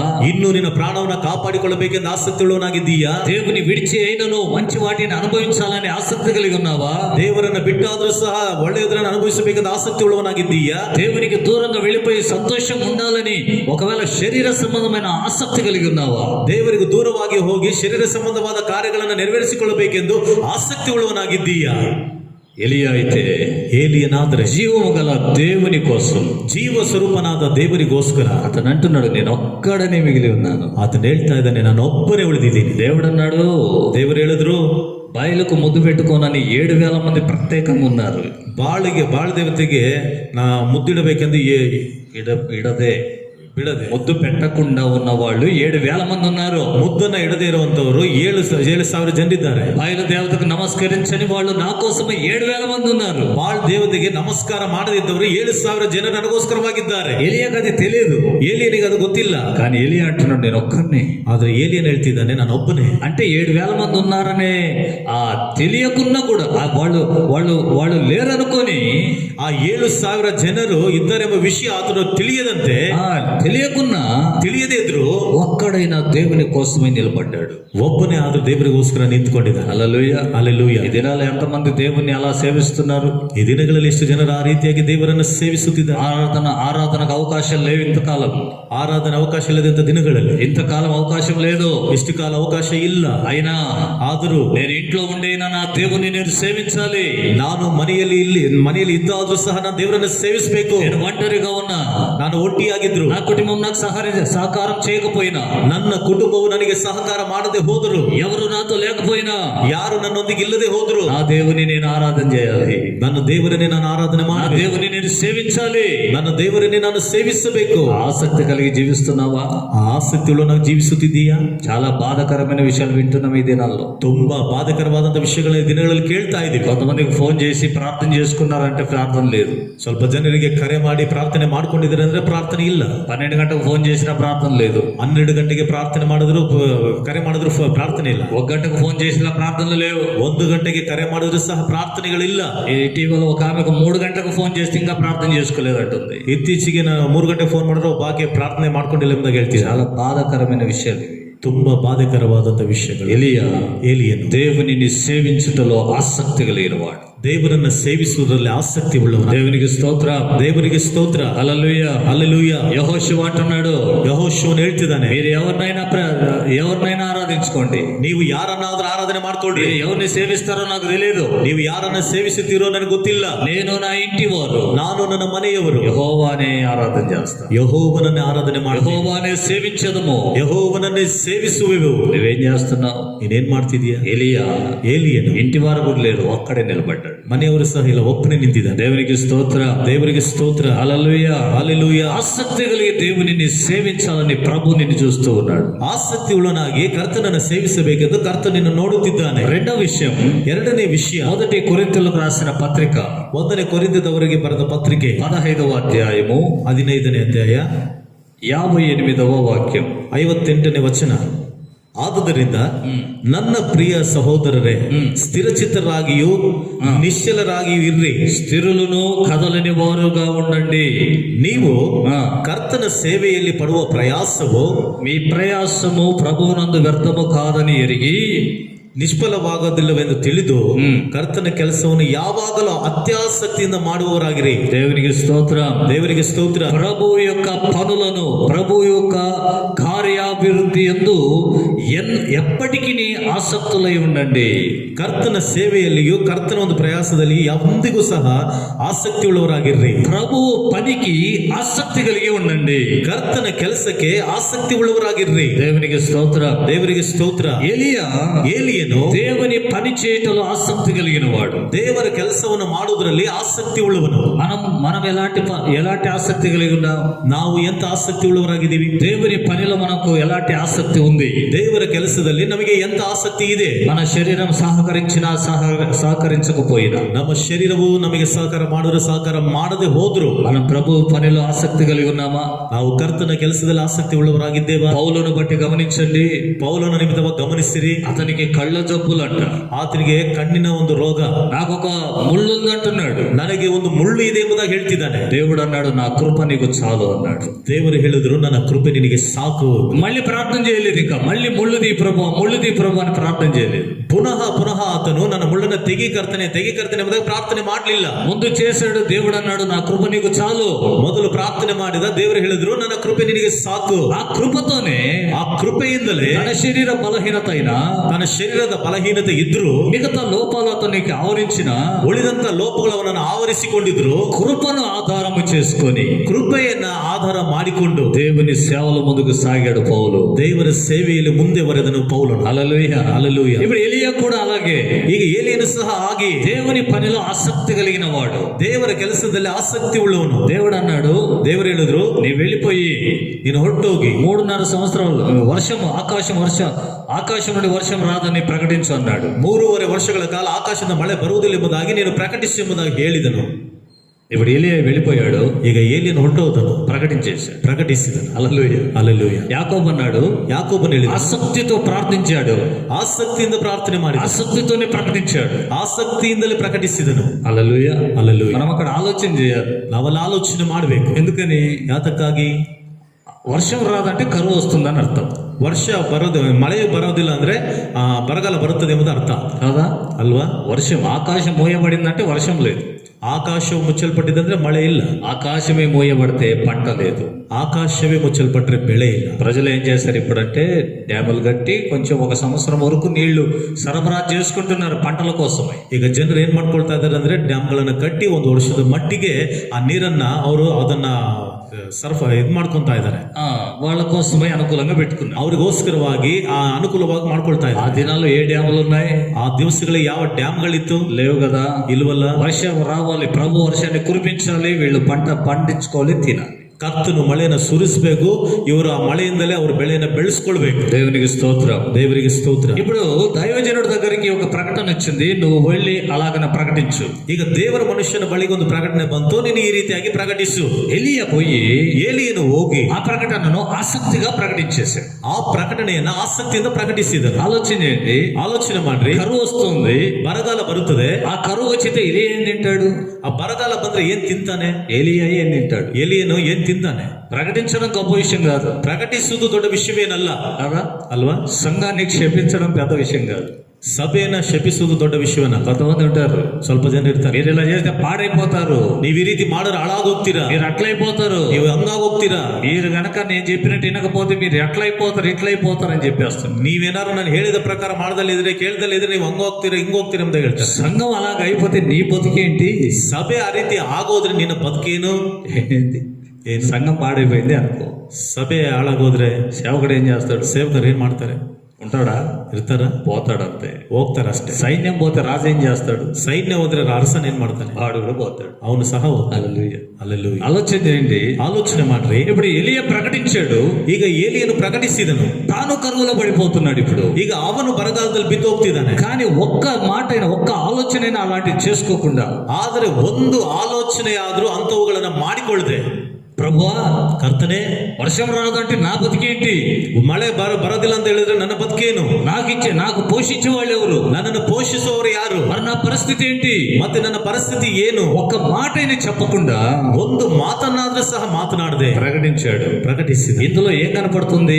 ಇದ್ರೊಳಗಡೆ ಏನ್ ಕಾಣಿಸ್ತಾ ಇದೆ? తన ఆహారం కంటే, ತನ್ನ ಆಹಾರಕ್ಕಿಂತ, తన సమృద్ధి కంటే, ಅವನ ಸಮೃದ್ಧಿಗಿಂತ, తన క్షేమము కంటే, ಅವನ ಕ್ಷೇಮಕ್ಕಿಂತ, తన సంతోషము కంటే ಅವನ ಸಂತೋಷಕ್ಕಿಂತ దేవుని పనిలో ఆసక్తి, ದೇವರ ಕೆಲಸದಲ್ಲಿ ಆಸಕ್ತಿ. హల్లెలూయా. ಹಲ್ಲೆಲೂಯಾ. దేవుడు చెప్పాడు, ದೇವರು ಹೇಳಿದ್ರು ఆ పని నేను చేయాలి. ಆ ಕೆಲಸ ನಾನು ಮಾಡಬೇಕು. అన్నం లేకపోయినా, ಊಟ ಇಲ್ಲದೆ ಹೋದ್ರು, నీళ్లు లేకపోయినా, ನೀರು ಇಲ್ಲದೆ ಹೋದ್ರು, ఆహారం కొదువైనా, ಆಹಾರ ಕೊರತೆ ಆದ್ರು, నాకు సమృద్ధి లేకపోయినా, ನನಗೆ ಸಮೃದ್ಧಿ ಇಲ್ಲದೆ ಹೋದ್ರು, కరువు వచ్చినా, ಬರಗಾಲ ಬಂದ್ರು, ఏది ఎదురైనా ಯಾವುದೇ ಎದುರಾದ್ರು దేవుడు చెప్పింది నేను చేయాలి. ದೇವರು ಹೇಳಿದರೆ ನಾವು ಮಾಡ್ಬೇಕು. దేవునికి స్తోత్ర. ದೇವರಿಗೆ ಸ್ತೋತ್ರ. ఎంతో మంది సేవకులు కూడా, ಎಷ್ಟು ಜನ ಸೇವಕರು ಸಹ వీళ్ళు నాకు సరిగా సపోర్ట్ చేయలేదు, ಇವರು ನನಗೆ ಸರಿಯಾಗಿ ಸಹಕಾರ ಮಾಡ್ತಿಲ್ಲ, అందుకని నేను ఇంకొక సంస్థలో జాయిన్ అయిపోతున్నాడు, ಅದಕ್ಕಾಗಿ ನಾನು ಇನ್ನೊಂದು ಸಂಸ್ಥೆಯಲ್ಲಿ ಅವರು ಸೇರ್ಕೊಳ್ತಾ ಇದ್ದಾರೆ.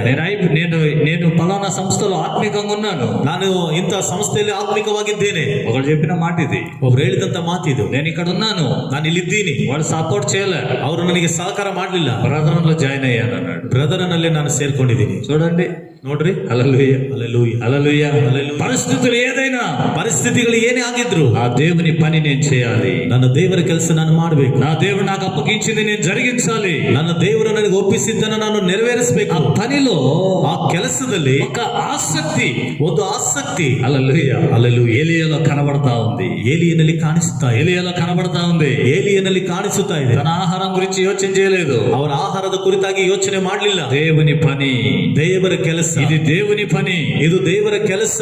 దేవుని పని జరిగించే దాంట్లో సిద్ధ మనసు కలిగి ఉన్నాడు ఏలియా. ದೇವರ ಕೆಲಸವನ್ನ ನೆರವೇರಿಸುವುದರಲ್ಲಿ ಏಲಿಯನು ಸಿದ್ಧ ಮನಸ್ಸುಳ್ಳವನಾಗಿದ್ದಾನೆ. హల్లెలూయా. ಹಲ್ಲೆಲೂಯಾ. బైబిల్లో ಸತ್ಯವೇದದಲ್ಲಿ ఫినెహాస్ అనేటువంటి ఒక లేవీయుడు ఉన్నాడు. ಫಿನೆಹಾಸ್ ಎಂಬ ಒಬ್ಬ ಲೇವಿಯನಿದ್ದಾನೆ. అతడు అహరోను మనవడు. ಆತನು అహరోన్ ప్రధాన యాజకుడైన అహరోనుకు మనవడు, ಮಹಾಯಾಜಕನಾದ ಆರೋನನಿಗೆ ಮೊಮ್ಮಗನು, ఎలియేజర్ కుమారుడు, ಎಲಿಯಾಜರನ ಮಗನು. అతని విషయంలో దేవుడు అన్నాడు ఒక మాట. ಆತನ ವಿಷಯದಲ್ಲಿ ದೇವರು ಒಂದು ಮಾತನ್ನು ಹೇಳಿದ್ರು.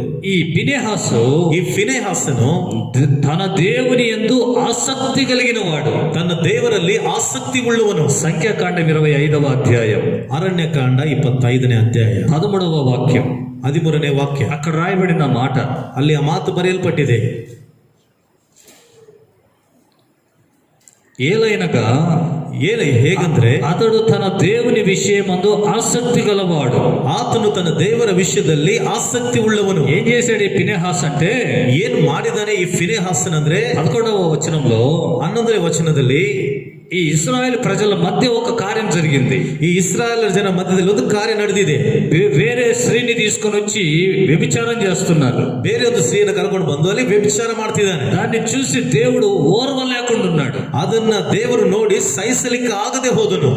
ఆ సమయంలో ఇశ్రాయేల్ ప్రజలందరూ ఒక రకంగా ఉన్నారు. ಆ ಸಮಯದಲ್ಲಿ ಇಸ್ರಾಯೇಲ್ ಜನರೆಲ್ಲ ಒಂದು ರೀತಿಯಲ್ಲಿದ್ದಾರೆ. ఈ ఫినెహాసు ಈ ಫಿನೆಹಾಸನು చూసి ನೋಡಿ ఒక ఈటెని తీసుకుపోయి ఇద్దరిని చంపేశాడు. ಆ ಒಂದು ಈಟಿಯನ್ನು ತೆಗೆದುಕೊಂಡು ಹೋಗಿ ಇಬ್ಬರನ್ನ ಸಾಯಿಸಿಬಿಟ್ರು. దేవుడు చెప్పే మాట ఏంటంటే, ದೇವರು ಹೇಳುವಂತ ಮಾತೇನಂದ್ರೆ, నేను ఓర్వలేని దానిని తాను కూడా ఓర్వలేదు. ನಾನು ಸಹಿಸಲಿಕ್ಕಾಗದಿದ್ದದನ್ನ ಆತನು ಸಹಿಸಿಕೊಳ್ಳಿಕ್ಕಾಗ್ಲಿಲ್ಲ. హల్లెలూయా, ಹಲ್ಲೆಲೂಯಾ, హల్లెలూయా. ಹಲ್ಲೆಲೂಯಾ. దేవునికి ఏదైతే రోషం పుట్టిస్తుందో, ದೇವರಿಗೆ ಯಾವುದಾದ್ರೆ ರೋಷವನ್ನು ಹುಟ್ಟಿಸುತ್ತದೋ ఆ విషయంలో ఫినెహాసుకు రోషం వచ్చేసింది. ಆ ವಿಷಯದಲ್ಲಿ ಫಿನೆಹಾಸನಿಗೆ ರೋಷ ಬಂದ್ಬಿಡ್ತು. దేవుడు దేన్ని సహించడం లేదో, ದೇವರು ಯಾವುದನ್ನ ಸಹಿಸುತ್ತಾ ಇಲ್ವೋ దానిని ఫినెహాసు కూడా సహించలేదు. ಅದನ್ನ ಫಿನೆಹಾಸನು ಸಹ ಸಹಿಸುತ್ತಿಲ್ಲ. ఇశ్రాయేలులో అలాంటి జరగకూడదని ఇద్దరిని చంపేశాడు. ಇಸ್ರಾಯೇಲರಲ್ಲಿ ಅಂಥದ್ದು ನಡೀಬಾರದೆಂದು ಇಬ್ಬರನ್ನ ಸಾಯಿಸಿ ಬಿಟ್ಟನು. దేవుడు అన్నాడు, ದೇವರು ಹೇಳಿದ್ರು, ఆ విషయంలో అతనికి ఎంత ఆసక్తి ఉందో చూసారా? ಆ ವಿಷಯದಲ್ಲಿ ಅವನಿಗೆ ಎಷ್ಟು ವಿಷಯ, ನನ್ನ ವಿಷಯದಲ್ಲಿ ಅವನಿಗೆ ಎಷ್ಟು ಆಸಕ್ತಿ ಇದೆಯೋ ನೋಡಿದ್ರ?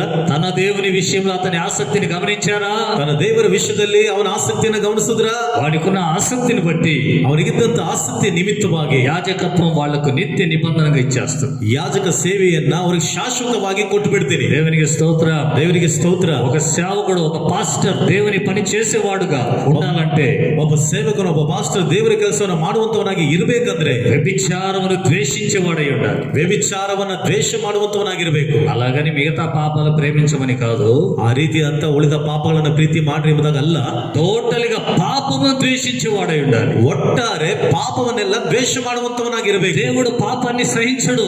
ದೇವರು ಪಾಪವನ್ನ ಸಹಿಸೋದಿಲ್ಲ. దేవుడు పాపాన్ని ద్వేషించేవాడు. ದೇವರು ಪಾಪವನ್ನ ದ್ವೇಷ ಮಾಡುವಂತವನು. సేవకుడు కూడా పాపాన్ని ద్వేషించేవాడైతే వానిని దేవుడు సేవలో నిలబెడతాడు. ಸೇವಕನು ಸಹ ಪಾಪವನ್ನ ದ್ವೇಷ ಮಾಡುವಂತವನಾಗಿದ್ರೆ ದೇವರು ಆತನನ್ನ ಸೇವೆಯಲ್ಲಿ ಉಪಯೋಗ ಮಾಡ್ತಾರೆ. హల్లెలూయా, ಹಲ್ಲೆಲೂಯಾ. ఫినెహాసు విషయంలో దేవుడు అన్నాడు, ಫಿನೆಹಾಸನ ವಿಷಯದಲ್ಲಿ ದೇವರು ಹೇಳಿದ್ರು, యాజకత్వము నిత్య నిబంధనగా, ಯಾಜಕ ಸೇವೆಯನ್ನ ಶಾಶ್ವತವಾಗಿಯೇ వాళ్ళకి నేను అప్పగిస్తాను. ನಾನು ಅವರಿಗೆ ಒಪ್ಪಿಸುತ್ತೇನೆ. దేవునికి స్తోత్ర. ದೇವರಿಗೆ ಸ್ತೋತ್ರ. కారణమేంది? ಕಾರಣವೇನು? అతనిలో ఉన్న ఆసక్తి, ಅವನಲ್ಲಿದ್ದಂತ ಆಸಕ್ತಿ, దేవుని పనిలో అతనుకున్న ఆసక్తి, ದೇವರ ಕೆಲಸದಲ್ಲಿ ಅವನಿಗಿದ್ದಂತ ಆಸಕ್ತಿ, అలాగే ఏలీయాకున్న ఆసక్తి అది. ಹಾಗೆಯೇ ಏಲಿಯನಿಗಿದ್ದಂತ ಆಸಕ್ತಿ ಇದು. దేవునికి స్తోత్ర. ದೇವರಿಗೆ ಸ್ತೋತ್ರ. ఈ దినం పనిలో, దేవుని పనిలో ఆసక్తి నీకుందా? ಈ ದಿನದಲ್ಲಿ ದೇವರ ಕೆಲಸದಲ್ಲಿ ನಿನಗೆ ಆಸಕ್ತಿ ಇದೆಯಾ? దేవుని పని చేయుటకు ఆసక్తి కలిగి ఉన్నావా? ದೇವರ ಕೆಲಸವನ್ನ ಮಾಡ್ಲಿಕ್ಕೆ ಆಸಕ್ತಿ ಉಳ್ಳವನಾಗಿದ್ದೀಯಾ? నీ సొంత పనులు చేసుకునే స్థితిలో నువ్వు ఉన్నావు, నిజమే. ನಿನ್ನ ಸ್ವಂತ ಕೆಲಸಗಳನ್ನ ಮಾಡಿಕೊಳ್ಳುವಂತ ಸ್ಥಿತಿಯಲ್ಲಿ ನೀನಿರುವುದು ನಿಜವೇ. మరి దేవుని పని విషయం ఏంటి? ಮತ್ತೆ ದೇವರ ಕೆಲಸದ ವಿಷಯದಲ್ಲಿ ಏನು? మందిరం విషయం పని ఏంటి? మందిరపు పని విషయం ఏంటి? ಆಲಯದ ಕೆಲಸದ ವಿಷಯದ ಏನು? దేవుని సంఘమైనటువంటి ఆత్మల రక్షణ విషయం ఏంటి? ದೇವರ ಸಭೆಯಾಗಿರುವಂತಹ ಆತ್ಮಗಳ ರಕ್ಷಣೆಯ ವಿಷಯವೇನು? దేవుని పని, ದೇವರ ಕೆಲಸ ఆసక్తిగా చేయాలంట. ಆಸಕ್ತಿಯಿಂದ ಮಾಡಬೇಕಂತ. దేవునికి స్తోత్రం. ದೇವರಿಗೆ ಸ್ತೋತ್ರ. హల్లెలూయా, ಆಮೆನ್. హల్లెలూయా. ಹಲ್ಲೆಲೂಯಾ. దేవుని పని ఆసక్తిగా చేయాలి. ದೇವರ ಕೆಲಸವನ್ನು ಆಸಕ್ತಿಯಿಂದ ಮಾಡಬೇಕು. మందిరపు పని కూడా ఆసక్తిగా చేయాలి. ಆಲಯದ ಕೆಲಸವನ್ನು ಸಹ ಆಸಕ್ತಿಯಿಂದ ಮಾಡಬೇಕು. ఎందుకంటే సంఘము కూడుకునే స్థలం అది. ಯಾಕೆಂದರೆ ಸಭೆಯು ಕೂಡಿಕೊಳ್ಳುವಂತ ಸ್ಥಳ ಅದು. దానికి పరిచారకులు అవసరం. ಅದಕ್ಕೆ ಪರಿಚಾರಕರು ಅವಶ್ಯಕತೆ ಇದೆ. సంఘమునకు పరిచారకులు అవసరం. ಸಭೆಗೂ ಪರಿಚಾರಕರು ಅವಶ್ಯಕತೆ ಇದೆ. మందిరానికి కూడా పరిచారకులు అవసరం. ಆಲಯಕ್ಕೂ ಸಹ ಪರಿಚಾರಕರು ಅವಶ್ಯಕತೆ ఆ ಇದೆ. సంఘమే నిలిచి ఆరాధించే స్థలం. ಆ ಸಭೆ ನಿಂತು ಆರಾಧನೆ ಮಾಡುವಂತ ಸ್ಥಳ. కాబట్టి మందిర విషయంలో కూడా ఆసక్తి ఉండాలి. ಆದ ಕಾರಣ ಆಲಯದ ವಿಷಯದಲ್ಲಿ ಸಹ ಆಸಕ್ತಿ ಇರಬೇಕು. దావీదుకు మందిరం విషయంలో ఎంత ఆసక్తి! ದಾವಿದನಿಗೆ ಆಲಯದ ವಿಷಯದಲ್ಲಿ ಎಷ್ಟೊಂದು ಆಸಕ್ತಿ. హల్లెలూయా. ಹಲ್ಲೆಲೂಯಾ. కరోనా వచ్చింది, ಕೊರೋನಾ ಬಂತು, ఆరాధన లేదు, ಆರಾಧನೆ ಇಲ್ಲ, ఇక మందిరం వైపు మొఖాలే లేవు. ಆಲಯದ ಕಡೆಗೆ ಬರೋದಕ್ಕೆ ಮುಖಗಳೇ ಇಲ್ಲ. చాలా అందరూ అలాగే అయిపోయారు. చాలా మంది ಎಲ್ಲರೂ ಆ ರೀತಿ ಆಗೋಗ್ಬಿಟ್ರು. ತುಂಬಾ ಜನ. మందిరం ఎలాగుంది? ಆಲಯ ಯಾವ ರೀತಿ ಇದೆ? ఒంటిగా వెళ్ళి రావచ్చు కదా, ಒಂಟಿಯಾಗಿ ಹೋಗಿ ಬರ್ಬೋದಲ್ಲ. సరే కూర్చొని ఒకసారి ప్రార్థన చేసి పోదాం. ಸರಿ ಕೂತ್ಕೊಂಡು ಒಂದು ಸಾರಿ ಪ್ರಾರ್ಥನೆ ಮಾಡಿ ಹೋಗೋಣ. ఉందా? ಇದೆಯಾ? లేదు. ಇಲ್ಲ. దూరంగా ఉన్న వాళ్ళంటే రాలేరు. ದೂರದಲ್ಲಿದ್ದವರಂದ್ರೆ ಬರೋದಕ್ಕಾಗಲ್ಲ. దగ్గర ఉన్న వాళ్ళ కథ ఏంది? ಹತ್ತಿರದಲ್ಲಿದ್ದಂತರ ವಿಷಯವೇನು? ఆసక్తి విషయంలో ఎలాగున్నాను? ಆಸಕ್ತಿ ವಿಷಯದಲ್ಲಿ ಯಾವ ರೀತಿ ಇದೆಯೇ ನೀನು? దేవుని పని విషయంలో నీ స్థితి ఏమిటి? ದೇವರ ಕೆಲಸದ ವಿಷಯದಲ್ಲಿ ನಿನ್ನ ಸ್ಥಿತಿ ಏನು? ఆరాధన జరిగితేనే వచ్చి పనులు చేసేదా? ಆರಾಧನೆ ನಡೆದ್ರೆ ಮಾತ್ರ ಬಂದು ಕೆಲಸ ಮಾಡೋದಾ? ఇక వేరే ఇక ఆలయం క్లీనింగ్ ఏమి ఉండవా? ಇನ್ನು ಆಲಯದ ಒಂದು ಶುದ್ಧಿ ಏನು ಇರಲಿಲ್ವಾ? ఉండవా? ಇರೋದಿಲ್ವಾ? ఉంటాయి కదా. ಇರುತ್ತದಲ್ಲ. సంఘం ఉన్నప్పుడే నువ్వు పరిచారకుడువా? ಸಭೆ ಇದ್ದಾಗಲೇ ನೀನು ಒಬ್ಬ ಪರಿಚಾರಕನ. ఇక సంఘం లేకపోతే ఈ పనులు ఎవరు పాస్టరే చూసుకోవాలా? ಸಭೆ ಇಲ್ದಲ್ಲಿದ್ರೆ ಈ ಕೆಲಸಗಳು ಯಾರು ಸೇವಕರು ನೋಡ್ಕೋಬೇಕಾ? ఆలోచన చేయి, ಆಲೋಚನೆ ಮಾಡು. నువ్వు నిజంగా ఆసక్తి కలిగిన వ్యక్తివైతే, ನೀನು ನಿಜವಾಗಲೂ ಆಸಕ್ತಿ ಉಳ್ಳಂತ ವ್ಯಕ್ತಿ ಆಗಿದ್ರೆ, ಸಮಯలను ఏలి ఉన్నా లేకపోయినా, ಏಲಿ ಇದ್ರು ಇಲ್ಲದೆ ಹೋದ್ರು మందిరంలో పనిచేసేవాడు, ಆಲಯದಲ್ಲಿ ಕೆಲಸ ಮಾಡ್ತಾನೆ. హల్లెలూయా. హల్లెలూయా. దావీదు అంటున్నాడు, దావీದು ಹೇಳ್ತಿದ್ದಾನೆ, చిరకాలం యెహోవా మందిరంలో ఉండాలని ఆశ కలుగుతుంది. ಸದಾಕಾಲ ಯೆಹೋವನ ಆಲಯದಲ್ಲಿ ಇರಬೇಕಂತ ಆಸೆ ಇದೆ. నీకుందా ఆసక్తి? ನಿನಗಿದೆ ಆಸಕ್ತಿ? ఏదో గుంపు ఉన్నప్పుడు ఆసక్తి కాదు, ಏನು ಗುಂಪಿದ್ದಾಗ ಆಸಕ್ತಿ ಅಲ್ಲ. ఒంటరిగా ఉన్న ఆ ఆసక్తి ఉండాలి. ನೀನು ಒಂಟಿಯಾಗಿದ್ರೆ ಆಸಕ್ತಿ ನಿನ್ನಲ್ಲಿ ಇರಬೇಕು. దేవునికి స్తోత్రం. ದೇವರಿಗೆ ಸ್ತೋತ್ರ. ಏಲಿಯನು దేవుని పని విషయంలో ఆసక్తి కలిగిన వాడు, ದೇವರ ಕೆಲಸದ ವಿಷಯದಲ್ಲಿ ಆಸಕ್ತಿ ಉಳ್ಳವನಾಗಿದ್ದಾನೆ. ಮೂರನೇ ವಿಷಯ, ఆసక్తి కలిగి ప్రార్థన చేసేవాడు. ಆಸಕ್ತಿ ಉಳ್ಳವನಾಗಿ ಪ್ರಾರ್ಥನೆ ಮಾಡುತ್ತಾ ಇದ್ದವನು. ప్రార్థనలో ఆసక్తి కలిగిన వాడు, ಪ್ರಾರ್ಥನೆಯಲ್ಲಿ ಆಸಕ್ತಿ ಉಳ್ಳವನು. దేవుడు అన్నాడు, వర్షం వచ్చేటట్టు ప్రార్థన చేయి. ದೇವರು ಹೇಳಿದ್ರು, ಮಳೆ ಬರುವಂತೆ ಪ್ರಾರ್ಥನೆ ಮಾಡು. ప్రార్థన చేశాడు ఆసక్తిగా. ప్రభు సెలవిస్తున్నాడు, వర్షం వచ్చునుగా అన్నాడు. ಆ ಕರ್ತನು ಹೇಳ್ತಾ ಇದ್ದಾನೆ, ಮಳೆಯು ಬರಲಿ ಎಂಬುದಾಗಿ ಹೇಳ್ತಾ ಇದ್ದಾನೆ. చూస్తే ఏమి కనపడలేదు, ನೋಡಿದ್ರೆ ಏನು ಕಾಣಿಸ್ತಾ ಇಲ್ಲ. మంచి ఎండ ఉంది, ಚೆನ್ನಾಗಿ ಬಿಸಿಲಿದೆ, మోడం లేదు, ఏం లేదు. ಮೋಡ ಇಲ್ಲ, ಏನಿಲ್ಲ. అహాబ్ అన్నాడు, పెద్ద వర్షం వస్తుంది, ముందు ఇంటికి వెళ్ళిపోవాలి. ಆಹಾಬನಿಗೆ ಹೇಳ್ತಾ ಇದ್ದಾನೆ, ದೊಡ್ಡ ಮಳೆ ಬರುತ್ತೆ, ಮೊದಲು ಮನೆಗೆ ಹೋಗುವುದಾಗಿ తిరిగి ప్రార్థన చేస్తున్నాడు, ఆసక్తిగా ప్రార్థన చేశాడు. ತಿರುಗಿ ಆಸಕ್ತಿಯಿಂದ ಪ್ರಾರ್ಥನೆ ಮಾಡ್ತಾ ಇದ್ದಾನೆ. కొంతసేపటికి ఒక చెయ్యంత మోడం వచ్చింది. ಒಂದು ಸ್ವಲ್ಪ ಹೊತ್ತಿಗೆ ಅಂಗೈಯಷ್ಟು ಒಂದು ಮೋಡ ಬಂತು. దేవునికి స్తోత్రం. ದೇವರಿಗೆ ಸ್ತೋತ್ರ. దేవుని బలమైన హస్తం వచ్చింది. ದೇವರ ಬಲಿಷ್ಠವಾದ ಹಸ್ತವು ಬಂತು. విస్తారంగా వర్షం వచ్చేసింది. ಹೆಚ್ಚಾಗಿ ಮಳೆ ಬಂತು. రథం తోలలేకపోయాడట, ರಥವನ್ನ ಓಡಿಸಲಿಕ್ಕೆ ಆಗದೆ ಹೋದ. దేవునికి స్తోత్రం. ದೇವರಿಗೆ ಸ್ತೋತ್ರ. ఆసక్తి కలిగిన ప్రార్థన, ಆಸಕ್ತಿ ಉಳ್ಳಂತ ಪ್ರಾರ್ಥನೆ. ఎలియాలో ఆ ప్రార్థన విషయంలో ఆసక్తి ఉంది. ಏಲಿಯನಿಗೆ ಆ ಪ್ರಾರ್ಥನೆ ವಿಷಯದಲ್ಲಿ ಆಸಕ್ತಿ ಇದೆ. కర్మేలు పర్వతం ఎక్కేవాడు, ಕರ್ಮೇಲ್ ಪರ್ವತವನ್ನ ಹತ್ತುತ್ತಾ ಇದ್ದಾನೆ. అక్కడ కూర్చొని ప్రార్థన చేసేవాడు. ಅಲ್ಲಿ ಕೂತ್ಕೊಂಡು ಪ್ರಾರ್ಥನೆ ಮಾಡ್ತಾ ಇದ್ದಾನೆ. ఎలియా ఎక్కడ దొరుకుతాడంటే ఆ కొండెక్కు. ಏಲಿಯನ್ ಎಲ್ಲಿ ಸಿಗುತ್ತಾನೆ ಅಂದ್ರೆ ಆ ಬೆಟ್ಟ ಹತ್ತು. దేవునికి స్తోత్రం. ದೇವರಿಗೆ ಸ್ತೋತ್ರ. మంచి ప్రార్థనలో ఆసక్తి కలిగిన వ్యక్తి, ಚೆನ್ನಾಗಿ ಪ್ರಾರ್ಥನೆಯಲ್ಲಿ ಆಸಕ್ತಿ ಉಳ್ಳಂತ ವ್ಯಕ್ತಿ. ಹಾಗೆಯೇ తనను 3 సంవత్సరాలు పోషించిన ఆ విధవరాల కుమారుడు చనిపోయాడు. ಆ ತನ್ನನ್ನ ಪೋಷಿಸಿದಂತ ಆ 3 ವರ್ಷಗಳ ಕಾಲದಲ್ಲಿ ಪೋಷಿಸಿದಂತ ವಿಧವೆಯ ಮಗನು ಸತ್ತು ಹೋದನು. ఆసక్తి కలిగి ప్రార్థన చేశాడు, ప్రభా ఈ కుమారుడికి జీవం కావాలి. ಆಸಕ್ತಿಯಿಂದ ಪ್ರಾರ್ಥನೆ ಮಾಡಿದ ಕರ್ತನೆ, ಈ ಮಗನಿಗೆ ಜೀವ ಬೇಕಾಗಿದೆ. వాడు లేచాడు, ಅವನು ಎದ್ದನು. హల్లెలూయా. హల్లెలూయా. ప్రజలందరూ 2 తలంపులు కలిగి జీవిస్తున్నారు. ಜನರೆಲ್ಲರೂ 2 ಆಲೋಚನೆಗಳುಳ್ಳವರಾಗಿ ಜೀವಿಸುತ್ತಿದ್ದಾರೆ. పోయి నిలబడ్డాడు సవాలుగా, ಹೋಗಿ ನಿಂತುಕೊಂಡಿದ್ದಾನೆ ಸವಾಲಾಗಿ. నా దేవుడే నిజమైన దేవుడు, ನನ್ನ ದೇವರೇ ನಿಜವಾದ ದೇವರು, యెహోవాయే నిజమైన దేవుడు, యెహోవనే నిజವಾದ ದೇವರು. ఛాలెంజ్ చేద్దాం, ఛాలెంజ్ ಮಾಡೋಣ. మీ బయల ముందు విగ్రహాన్ని, ఆ విగ్రహం ముందు బలిపీఠాన్ని కట్టి బలి పశువుని అర్పించండి. ನಿಮ್ಮ ಬಾಳ್ ದೇವತೆ ಮುಂದೆ ವಿಗ್ರಹದ ಮುಂದೆ ಆ ಯಜ್ಞವೇದಿನ ಕಟ್ಟಿ ಪಶುಗಳನ್ನ ಅರ್ಪಿಸಿರಿ. నేను కూడా ఒక బలిపీఠాన్ని కట్టి, ನಾನು ಸಹ ಒಂದು ಯಜ್ಞವೇದಿಯನ್ನ ಕಟ್ಟಿ నా దేవుని నామమున ప్రార్థన చేస్తాను, ನನ್ನ ದೇವರ ಹೆಸರಿನಲ್ಲಿ ಪ್ರಾರ್ಥನೆ ಮಾಡ್ತೀನಿ. 18వ అధ్యాయం 38వ వాక్యాన్ని చదివితే, 18ನೇ ಅಧ್ಯಾಯ 38ನೇ ವಚನವನ್ನು ಓದಿದ್ರೆ, అతడు ఇలాగున ప్రార్థన చేయుచుండగా, ಆತನು ಈ ರೀತಿಯಾಗಿ ಪ್ರಾರ್ಥನೆ ಮಾಡುತ್ತಿರಲಾಗಿ యెహోవా అగ్ని దిగి ಯೆಹೋವನ ಬೆಂಕಿ ಇಳಿದು దహన బలి పశువును, కట్టెలను, రాళ్లను, బుగ్గిని దహించి ಆ ಒಂದು ಯಜ್ಞವೇದಿಯಲ್ಲಿರುವಂತ ಆ ಸರ್ವಾಂಗ ಹೋಮದ ಒಂದು ಪಶುಗಳನ್ನ ಎಲ್ಲವನ್ನ ದಹಿಸಿಬಿಟ್ಟು కందకమందున్న నీళ్లను ఆరిపోజేసెను. ಅಲ್ಲಿದ್ದಂತ ನೀರು ಸಹ ಒಣಗಿ ಹೋಗುವಂತೆ ಮಾಡಿತು. ಆಮೆನ್, ಆಮೆನ್, హల్లెలూయా, హల్లెలూయా. అతనిలో ఉన్న ఆసక్తి, ಅವನಲ್ಲಿದ್ದಂತ ಆಸಕ್ತಿ, అతనిలో ఉన్న ఆసక్తి ప్రార్థనకు, ಅವನಲ್ಲಿದ್ದಂತ ಆಸಕ್ತಿಯ ಪ್ರಾರ್ಥನೆಗೆ ఆకాశం ఇంతకు ముందు వర్షం వచ్చింది, ಆಕಾಶದಿಂದ ಇದಕ್ಕಿಂತ ಮೊದಲು ಮಳೆ ಬಂತು. ఇప్పుడు ఆకాశం, అదే ఆకాశం నుండి అగ్ని వచ్చేసింది. ಈಗ ಅದೇ ಆಕಾಶದಿಂದ ಬೆಂಕಿ ಬಂದ್ಬಿಡುತ್ತೆ. దేవునికి స్తోత్రం. ದೇವರಿಗೆ ಸ್ತೋತ್ರ. హల్లెలూయా. ಹಲ್ಲೆಲೂಯಾ. అపోస్తలుల కార్యం 12వ అధ్యాయం ಅಪೊಸ್ತಲರ ಕೃತ್ಯಗಳು 12ನೇ ಅಧ್ಯಾಯ 5వ వాక్యంలో ఈ మాట రాయబడింది. 5ನೇ ವಾಕ್ಯದಲ್ಲಿ ಮಾತು ಬರೆಯಲ್ಪಟ್ಟಿದೆ. పేతురు చెరసాలలో వేయబడ్డాడు. ಪೇತ್ರನು ಸೆರೆಮನೆಗೆ ಹಾಕಲ್ಪಟ್ಟನು. సంఘమైతే అత్యాసక్తితో ప్రార్థన చేస్తూ ఉంది. ಸಭೆಯಾದರೂ ಅತ್ಯಾಸಕ್ತಿಯಿಂದ ಪ್ರಾರ್ಥನೆ ಮಾಡುತ್ತಾ ಇದೆ. ఈ దినం అత్యాసక్తి కలిగిన ప్రార్థన ఉందా? ಈ ದಿನದಲ್ಲಿ ಅತ್ಯಾಸಕ್ತಿ ಉಳ್ಳಂತ ಪ್ರಾರ್ಥನೆ ಇದೆಯಾ? ఆసక్తి కలిగి దేవుని సేవిస్తున్నావా? ಆಸಕ್ತಿ ಉಳ್ಳವನಾಗಿ ದೇವರನ್ನು ಸೇವಿಸುತ್ತಿದ್ದೀಯಾ? ఆసక్తి కలిగి దేవుని పనులు జరిగిస్తూ ఉన్నావా? ಆಸಕ್ತಿ ಉಳ್ಳವನಾಗಿ ದೇವರ ಕೆಲಸಗಳನ್ನ ಮಾಡುತ್ತಾ ಇದ್ದೀಯಾ? ఆసక్తి కలిగి ప్రార్థన చేస్తున్నావా? ಆಸಕ್ತಿ ಉಳ್ಳವನಾಗಿ ಪ್ರಾರ್ಥನೆ ಮಾಡುತ್ತಿದ್ದೀಯಾ? హల్లెలూయా. ಹಲ್ಲೆಲೂಯಾ. సంఘం యొక్క ఆసక్తి ప్రార్థన ಸಭೆಯ ಒಂದು ಆಸಕ್ತಿಯ ಪ್ರಾರ್ಥನೆ పేతురు విడుదలకు కారణమైంది. ಪೇತ್ರನ ಬಿಡುಗಡೆಗೆ ಕಾರಣವಾಯಿತು. నీలో ఉన్న ఆసక్తి కలిగిన ప్రార్థన ನಿನ್ನಲ್ಲಿ ಆಸಕ್ತಿ ಉಳ್ಳಂತ ಪ್ರಾರ್ಥನೆ నశించుచున్న ఆత్మల రక్షణకు కారణమవుతుంది. ನಶಿಸಿ ಹೋಗುತ್ತಿರುವಂತಹ ಆತ್ಮಗಳ ರಕ್ಷಣೆಗೆ ಕಾರಣವಾಗುತ್ತದೆ. కాబట్టి ఆసక్తి కలిగి ప్రార్థన చేయాలి. ಆದ ಕಾರಣ ಆಸಕ್ತಿ ಉಳ್ಳವರಾಗಿ ಪ್ರಾರ್ಥನೆ ಮಾಡಬೇಕು. హల్లెలూయా. హల్లెలూయా. ఈ మాటలు వింటున్న ప్రియమైన సహోదరి సహోదరుడా, ಈ ಮಾತುಗಳನ್ನು ಕೇಳುತ್ತಿರುವಂತ ನನ್ನ ಪ್ರೀತಿಯ ಸಹೋದರ ಸಹೋದರಿಯೇ, ఆసక్తి కలిగిన ప్రార్థన నీలో ఉందా?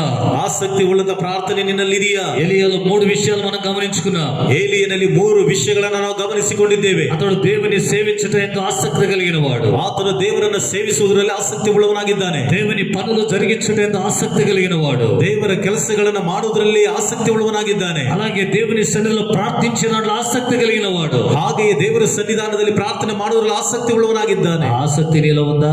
ಆಸಕ್ತಿ ನಿನ್ನಲ್ಲಿದೆಯಾ? ఆ ఆసక్తిని దేవుడు నీలో ఎదురు చూస్తూ ఉన్నాడు. ಅದೇ ಆಸಕ್ತಿಯನ್ನು ದೇವರು ನಿನ್ನಿಂದ ಎದುರು ನೋಡ್ತಾ ಇದ್ದಾನೆ. అలాంటి ఆసక్తి కలిగిన వ్యక్తివైతే ಆ ರೀತಿಯಾದ ಆಸಕ್ತಿ ಉಳ್ಳಂತ ವ್ಯಕ್ತಿ ನೀನಾಗಿದ್ರೆ నిన్ను బట్టి అనేకులు ప్రేరేపించబడతారు. ನಿನ್ನ ನಿಮಿತ್ತವಾಗಿ ಅನೇಕ ಜನರು ಪ್ರೇರೇಪಿಸಲ್ಪಡ್ತಾರೆ. 2వ కొరింథీయులకు రాసిన పత్రిక 9వ అధ్యాయం 2ನೇ ಕೊರಿಂಥದವರು ಬರೆದ ಪತ್ರಿಕೆ 9ನೇ ಅಧ್ಯಾಯ 2వ వాక్యంలో ఆఖరి మాట ఈ మాట రాయబడింది. 2ನೇ ವಾಕ್ಯದಲ್ಲಿ ಕೊನೆಯ ಭಾಗದಲ್ಲಿ ಮಾತು ಬರೆಯಲ್ಪಟ್ಟಿದೆ. ఈ ఆసక్తిని చూచి ನಿನ್ನ ಆಸಕ್ತಿಯನ್ನು ನೋಡಿ అనేకులు ప్రేరేపించబడిరి.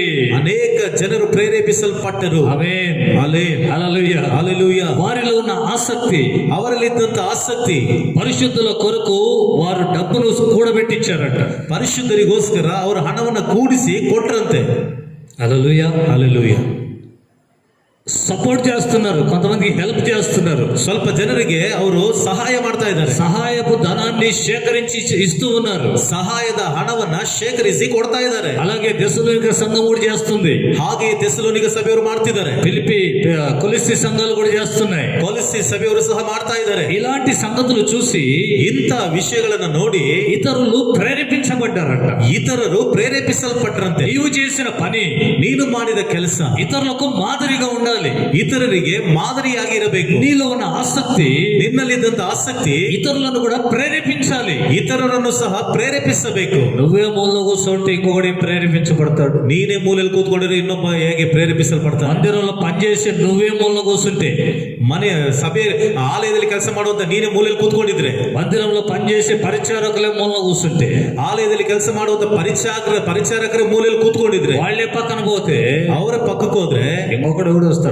ಇನ್ನೊಬ್ರು ಯಾರು ಬರ್ತಾರೆ? ఎవరు వచ్చేది? ಯಾರು ಬರೋದು? హల్లెలూయా. ಹಲ್ಲೆಲೂಯಾ. నీలో ఉన్న ఆసక్తిని చూసి ನಿನ್ನಲ್ಲಿರುವಂತ ಆಸಕ್ತಿಯನ್ನು ನೋಡಿ ఇతరులు ప్రేరేపించబడాలి. ಇತರರು ಪ್ರೇರೇಪಿಸಲ್ಪಡಬೇಕು. హల్లెలూయా. హల్లెలూయా. హల్లెలూయా. హల్లెలూయా. ఈ దినాలు ఎంతో మంది హతసాక్షులు అయిపోతున్నారు. ಈ ದಿನಗಳಲ್ಲಿ ಎಷ್ಟೋ ಜನರು ಹತಸಾಕ್ಷಿಗಳಾಗಿ ಹೋಗ್ತಿದ್ದಾರೆ. కారణం ఏంటి?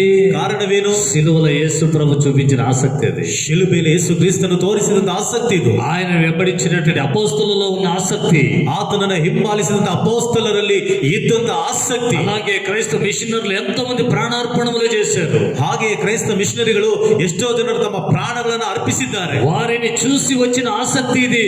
ಅವರನ್ನು ನೋಡಿ ಬಂದಂತ ಆಸಕ್ತಿ ಇದು. దేవుని పనిలో నీ ఆసక్తి ఎంత మట్టుకు ఉంది? ದೇವರ ಕೆಲಸದಲ್ಲಿ ನಿನ್ನ ಆಸಕ್ತಿ ಎಷ್ಟರ ಮಟ್ಟಿಗೆ ಇದೆ? ఎంతవరకు ఉంది నీ ఆసక్తి? ಎಷ್ಟರ ಮಟ್ಟಿಗಿದೆ ಆಸಕ್ತಿ? మందిరానికి వచ్చేటప్పుడు ఉన్న ఆసక్తి ఇప్పుడు ఏమైపోయింది? ಆಲಯಕ್ಕೆ ಬರುತ್ತಿರುವಾಗ ಇದ್ದಂತ ಆಸಕ್ತಿಗೆ ಏನಾಗೋಯ್ತು? ಎಲಿಯ ಒಟ್ಟರಿಗಾಡೈನ ಆಸಕ್ತಿ కలిగినవాడు. ಏಲಿಯನು ಒಟ್ಟಿಯಾಗಿದ್ದರೂ ಸಹ ಆಸಕ್ತಿ ಉಳ್ಳವನಾಗಿದ್ದ. హల్లెలూయా. ಹಲ್ಲೆಲೂಯಾ. హల్లెలూయా. హల్లెలూయా. ప్రజలందరూ 2 తలంపులు కలిగి వెళ్ళిపోయారు. ಜನರೆಲ್ಲರೂ 2 ಆಲೋಚನೆಗಳು ಉಳ್ಳವರಾಗಿ ಹೊರಟೋದ್ರು. దేవుని ఎదుట అతను చెప్పిన మాట, నేను ఒక్కడినే నిలబడి ఉన్నా. ದೇವರ ಮುಂದೆ ಅದನ್ನು ಹೇಳಿದಂತ ಮಾತೇನೆಂದ್ರೆ, ನಾನು ಒಬ್ಬನೇ ಉಳಿದಿದ್ದೇನೆ. దేవునికి మహిమ కలుగును గాక. ದೇವರಿಗೆ ಮಹಿಮೆ ಉಂಟಾಗಲಿ. ఎలియ ప్రార్థన, ಏಲಿಯನ ಪ್ರಾರ್ಥನೆ, ఎలియ వంటి ఆసక్తి, ಎಲಿಯ ಎಲಿಯನಂತ ಆಸಕ್ತಿ ఈ దినం మనలో కూడా ప్రభు నింపునుగాక. ಈ ದಿನಗಳಲ್ಲಿ ನಮ್ಮಲ್ಲಿ ಕರ್ತನು ತುಂಬಿಸಲಿ. ఆమేన్. ಆಮೇನ್. అలాంటి ఆసక్తి కలిగి దేవుని పనిలో మనం ముందు సాగుదాం. ಅಂತ ಆಸಕ್ತಿ ಉಳ್ಳವರಾಗಿ ದೇವರ ಕೆಲಸದಲ್ಲಿ ನಾವು ಮುಂದೆ ಸಾಗೋಣ. దేవుడు తన మాటలు దీవించునుగాక. ದೇವರು ತನ್ನ ಮಾತುಗಳನ್ನು ಆಶೀರ್ವದಿಸಲಿ. ఆమేన్. ప్రార్థన చేసుకుందాం. తలలో వచ్చింది. ಪ್ರಾರ್ಥನೆ ಮಾಡಿಕೊಳ್ಳೋಣ. ತಲೆಯನ್ನು ప్రేమ కలిగిన మా తండ్రి, ಪ್ರೀತಿಯುಳ್ಳ ನಮ್ಮ ತಂದೆ, ఈ దినం మాతో మాట్లాడిన ప్రతి మాటలకై స్తోత్రం. ಈ ದಿನದಲ್ಲಿ ನಮ್ಮೊಂದಿಗೆ ಮಾತನಾಡಿದ ಪ್ರತಿಯೊಂದು ಮಾತುಗಳಿಗಾಗಿ యాకోబు తన పత్రికలో ఎలియాను గురించి మాట్లాడుతున్నాడు. ಯಾಕೋಬನು ತನ್ನ ಪತ್ರಿಕೆಯಲ್ಲಿ ಏಲಿಯನನ್ನು ಕುರಿತಾಗಿ ಮಾತನಾಡುತ್ತಿದ್ದ. ఏలియా మానవంటి స్వభావం కలిగిన మనిషి, ಏಲಿಯನು ನಮ್ಮಂತ ಸ್ವಭಾವವುಳ್ಳಂತ ಮನುಷ್ಯನೇ, కానీ అతడు ఆసక్తితో ప్రార్థన చేశాడు. ಆದರೆ ಆತನು ಆಸಕ್ತಿಯಿಂದ ಪ್ರಾರ್ಥನೆ ಮಾಡಿದನು. ఆకాశం మోయబడింది. ಆಕಾಶ ಮುಚ್ಚಲು తిరిగి ప్రార్థన చేశాడు. ಪುನಃ ಪ್ರಾರ್ಥನೆ ಮಾಡಿದನು. ఆకాశం తెరవబడింది. ಆಕಾಶವು ತೆರೆಯಲು భూమి తన ఫలం ఇచ్చింది. ಭೂಮಿಯು ತನ್ನ ಬೆಳೆಯನ್ನು ಕೊಟ್ಟಿತು. ప్రభువా, ಕರ್ತನೆ, ఎలియా ಏಲಿಯನು అతనిలో ఉన్న ఆసక్తి, ಅವನಲ್ಲಿದ್ದಂತ ಆಸಕ್ತಿ మీకోసమై మిమ్మల్ని సేవించే విషయంలో ನಿಮಗೋಸ್ಕರವಾಗಿ ನಿಮ್ಮನ್ನು ಸೇವಿಸುವಂತ ವಿಷಯದಲ್ಲಿ అతడు ఆసక్తి కలిగిన వాడిని ధ్యానించుకున్నాం. ಆತನ ಆಸಕ್ತಿ ಉಳ್ಳುವನೆಂಬುದಾಗಿ ಧ್ಯಾನ ಮಾಡಿದ್ದೇವೆ. అలాగే ಹಾಗೆಯೇ మీ పనులు చేసే విషయంలో ఆసక్తి కలిగిన వాడిని ధ్యానించుకున్నాం. ನಿಮ್ಮ ಕೆಲಸಗಳನ್ನು ಮಾಡುವಂತ ವಿಷಯದಲ್ಲಿ ಆಸಕ್ತಿ ಉಳ್ಳವನೆಂಬುದಾಗಿ ಧ್ಯಾನ ಮಾಡಿ ప్రార్థించే విషయంలో ఆసక్తి కలిగిన వాడిని ధ్యానించుకున్నాం. ಪ್ರಾರ್ಥನೆ ಮಾಡುವಂತ ವಿಷಯದಲ್ಲಿ ಆಸಕ್ತಿ ಉಳ್ಳವನೆಂಬುದಾಗಿ ಧ್ಯಾನ ಮಾಡಿದ್ದೇವೆ. అలాగన మేమందరము కూడా ಹಾಗೆಯೇ ನಾವೆಲ್ಲರೂ ಸಹ ఈ అంత్య దినాల్లో ಈ ಕಡೆ ದಿವಸಗಳಲ್ಲಿ మమ్మల్ని మేము ప్రేరేపించుకుంటూ, ನಮ್ಮನ್ನ ನಾವೇ ಪ್ರೇರೇಪಿಸಿಕೊಳ್ಳು, ఇతరులను ప్రేరేపించుచు, ಇತರರನ್ನ ಪ್ರೇರೇಪಿಸುತ್ತಾ ఆసక్తి కలిగి ఉండటకు సహాయం చేయండి. ಆಸಕ್ತಿ ಉಳ್ಳವರಾಗಿರ್ಲಿಕ್ಕೆ ಸಹಾಯ ಮಾಡಿ. అలాంటి ఆత్మతో సంఘం అంతటిని మీరు నింపండి. ಅಂತ ಆತ್ಮದಿಂದ ಸಭೆಯಲ್ಲಿರುವಂತಹ ಎಲ್ಲರನ್ನ ತುಂಬಿಸಿರಿ. అలాగనే మీరు నడిపించండి ప్రభు. ಆ ರೀತಿಯಾಗಿ ನೀವು ನಡೆಸಿರಿ. భవిష్యత్తు దినాల్లో ಭವಿಷ್ಯತ್ ದಿನಗಳಲ್ಲಿ మీ ఎదుట నిలబడినప్పుడు ನಿಮ್ಮ ಮುಂದೆ ನಿಂತಾಗ మేము కూడా ನಾವು ಸಹ ఆసక్తి కలిగి సేవించామని చెప్పుకునేటట్లుగా, ಆಸಕ್ತಿ ಉಳ್ಳವರಾಗಿ ಸೇವಿಸಿದ್ದೇವೆ ಎಂಬುದಾಗಿ ಹೇಳ್ಕೊಳ್ಳಿಕ್ಕೆ అలాంటి మనస్సాక్షి, శుద్ధమైన మనస్సాక్షి కలిగి, ಅಂತ ಶುದ್ಧವಾದ ಮನಸ್ಸಾಕ್ಷಿ ಉಳ್ಳವರಾಗಿ, ఆసక్తి కలిగి ಆಸಕ್ತಿ ఈ ಉಳ್ಳವರಾಗಿ పనిలో ముందు సాగుటకు సహాయం చేయండి. ಈ ಕೆಲಸದಲ್ಲಿ ಮುಂದೆ ಸಾಗಲಿಕ್ಕೆ ಸಹಾಯ ಮಾಡಿ. మమ్మల్ందరినీ, సంఘమంతటినీ అలాగనే సిద్ధపరచండి. ನಮ್ಮೆಲ್ಲರನ್ನ, ಸಭೆಯಲ್ಲಿರುವಂತ ಎಲ್ಲರನ್ನ ಆ ರೀತಿಯಾಗಿ ನೀವು ಸಿದ್ಧಪಡಿಸಿ. ఈ వీడియో ద్వారా వాక్యాన్ని వింటున్న ప్రతి బిడ్డలు దర్శించండి. ಈ ವಿಡಿಯೋ ಮೂಲಕ ವಾಕ್ಯಗಳನ್ನು ಕೇಳುತ್ತಿರುವಂತ ಪ್ರತಿ ಒಬ್ಬೊಬ್ಬರನ್ನ ಸಂಧಿಸಿರಿ. ఆసక్తి కలిగే వారుగా సిద్ధపరచండి. ಆಸಕ್ತಿ ಉಳ್ಳವರಾಗಿರ್ಲಿಕ್ಕಾಗುವಂತೆ అలాంటి ఆత్మతో నడిపించండి. ಅಂತ ಆತ್ಮದಿಂದ ನಡೆಸಿರಿ. మీరే మహిమ పొందండి. ನೀವೇ ಮಹಿಮೆ ಹೊಂದಿಕೊಳ್ಳಿ. ప్రార్థన విన్నందుకై స్తోత్రం. ಪ್ರಾರ್ಥನೆ ಕೇಳಿದಕ್ಕಾಗಿ యేసుక్రీస్తు నామమున ಯೇಸು ಕ್ರಿಸ್ತನ ಹೆಸರಿನಲ್ಲಿ ప్రార్థించుచున్నాము తండ్రి. ಪ್ರಾರ್ಥನೆ ಮಾಡುತ್ತಿದ್ದೇವೆ ತಂದೆಯೇ. Amen. Amen. Amen. God bless you.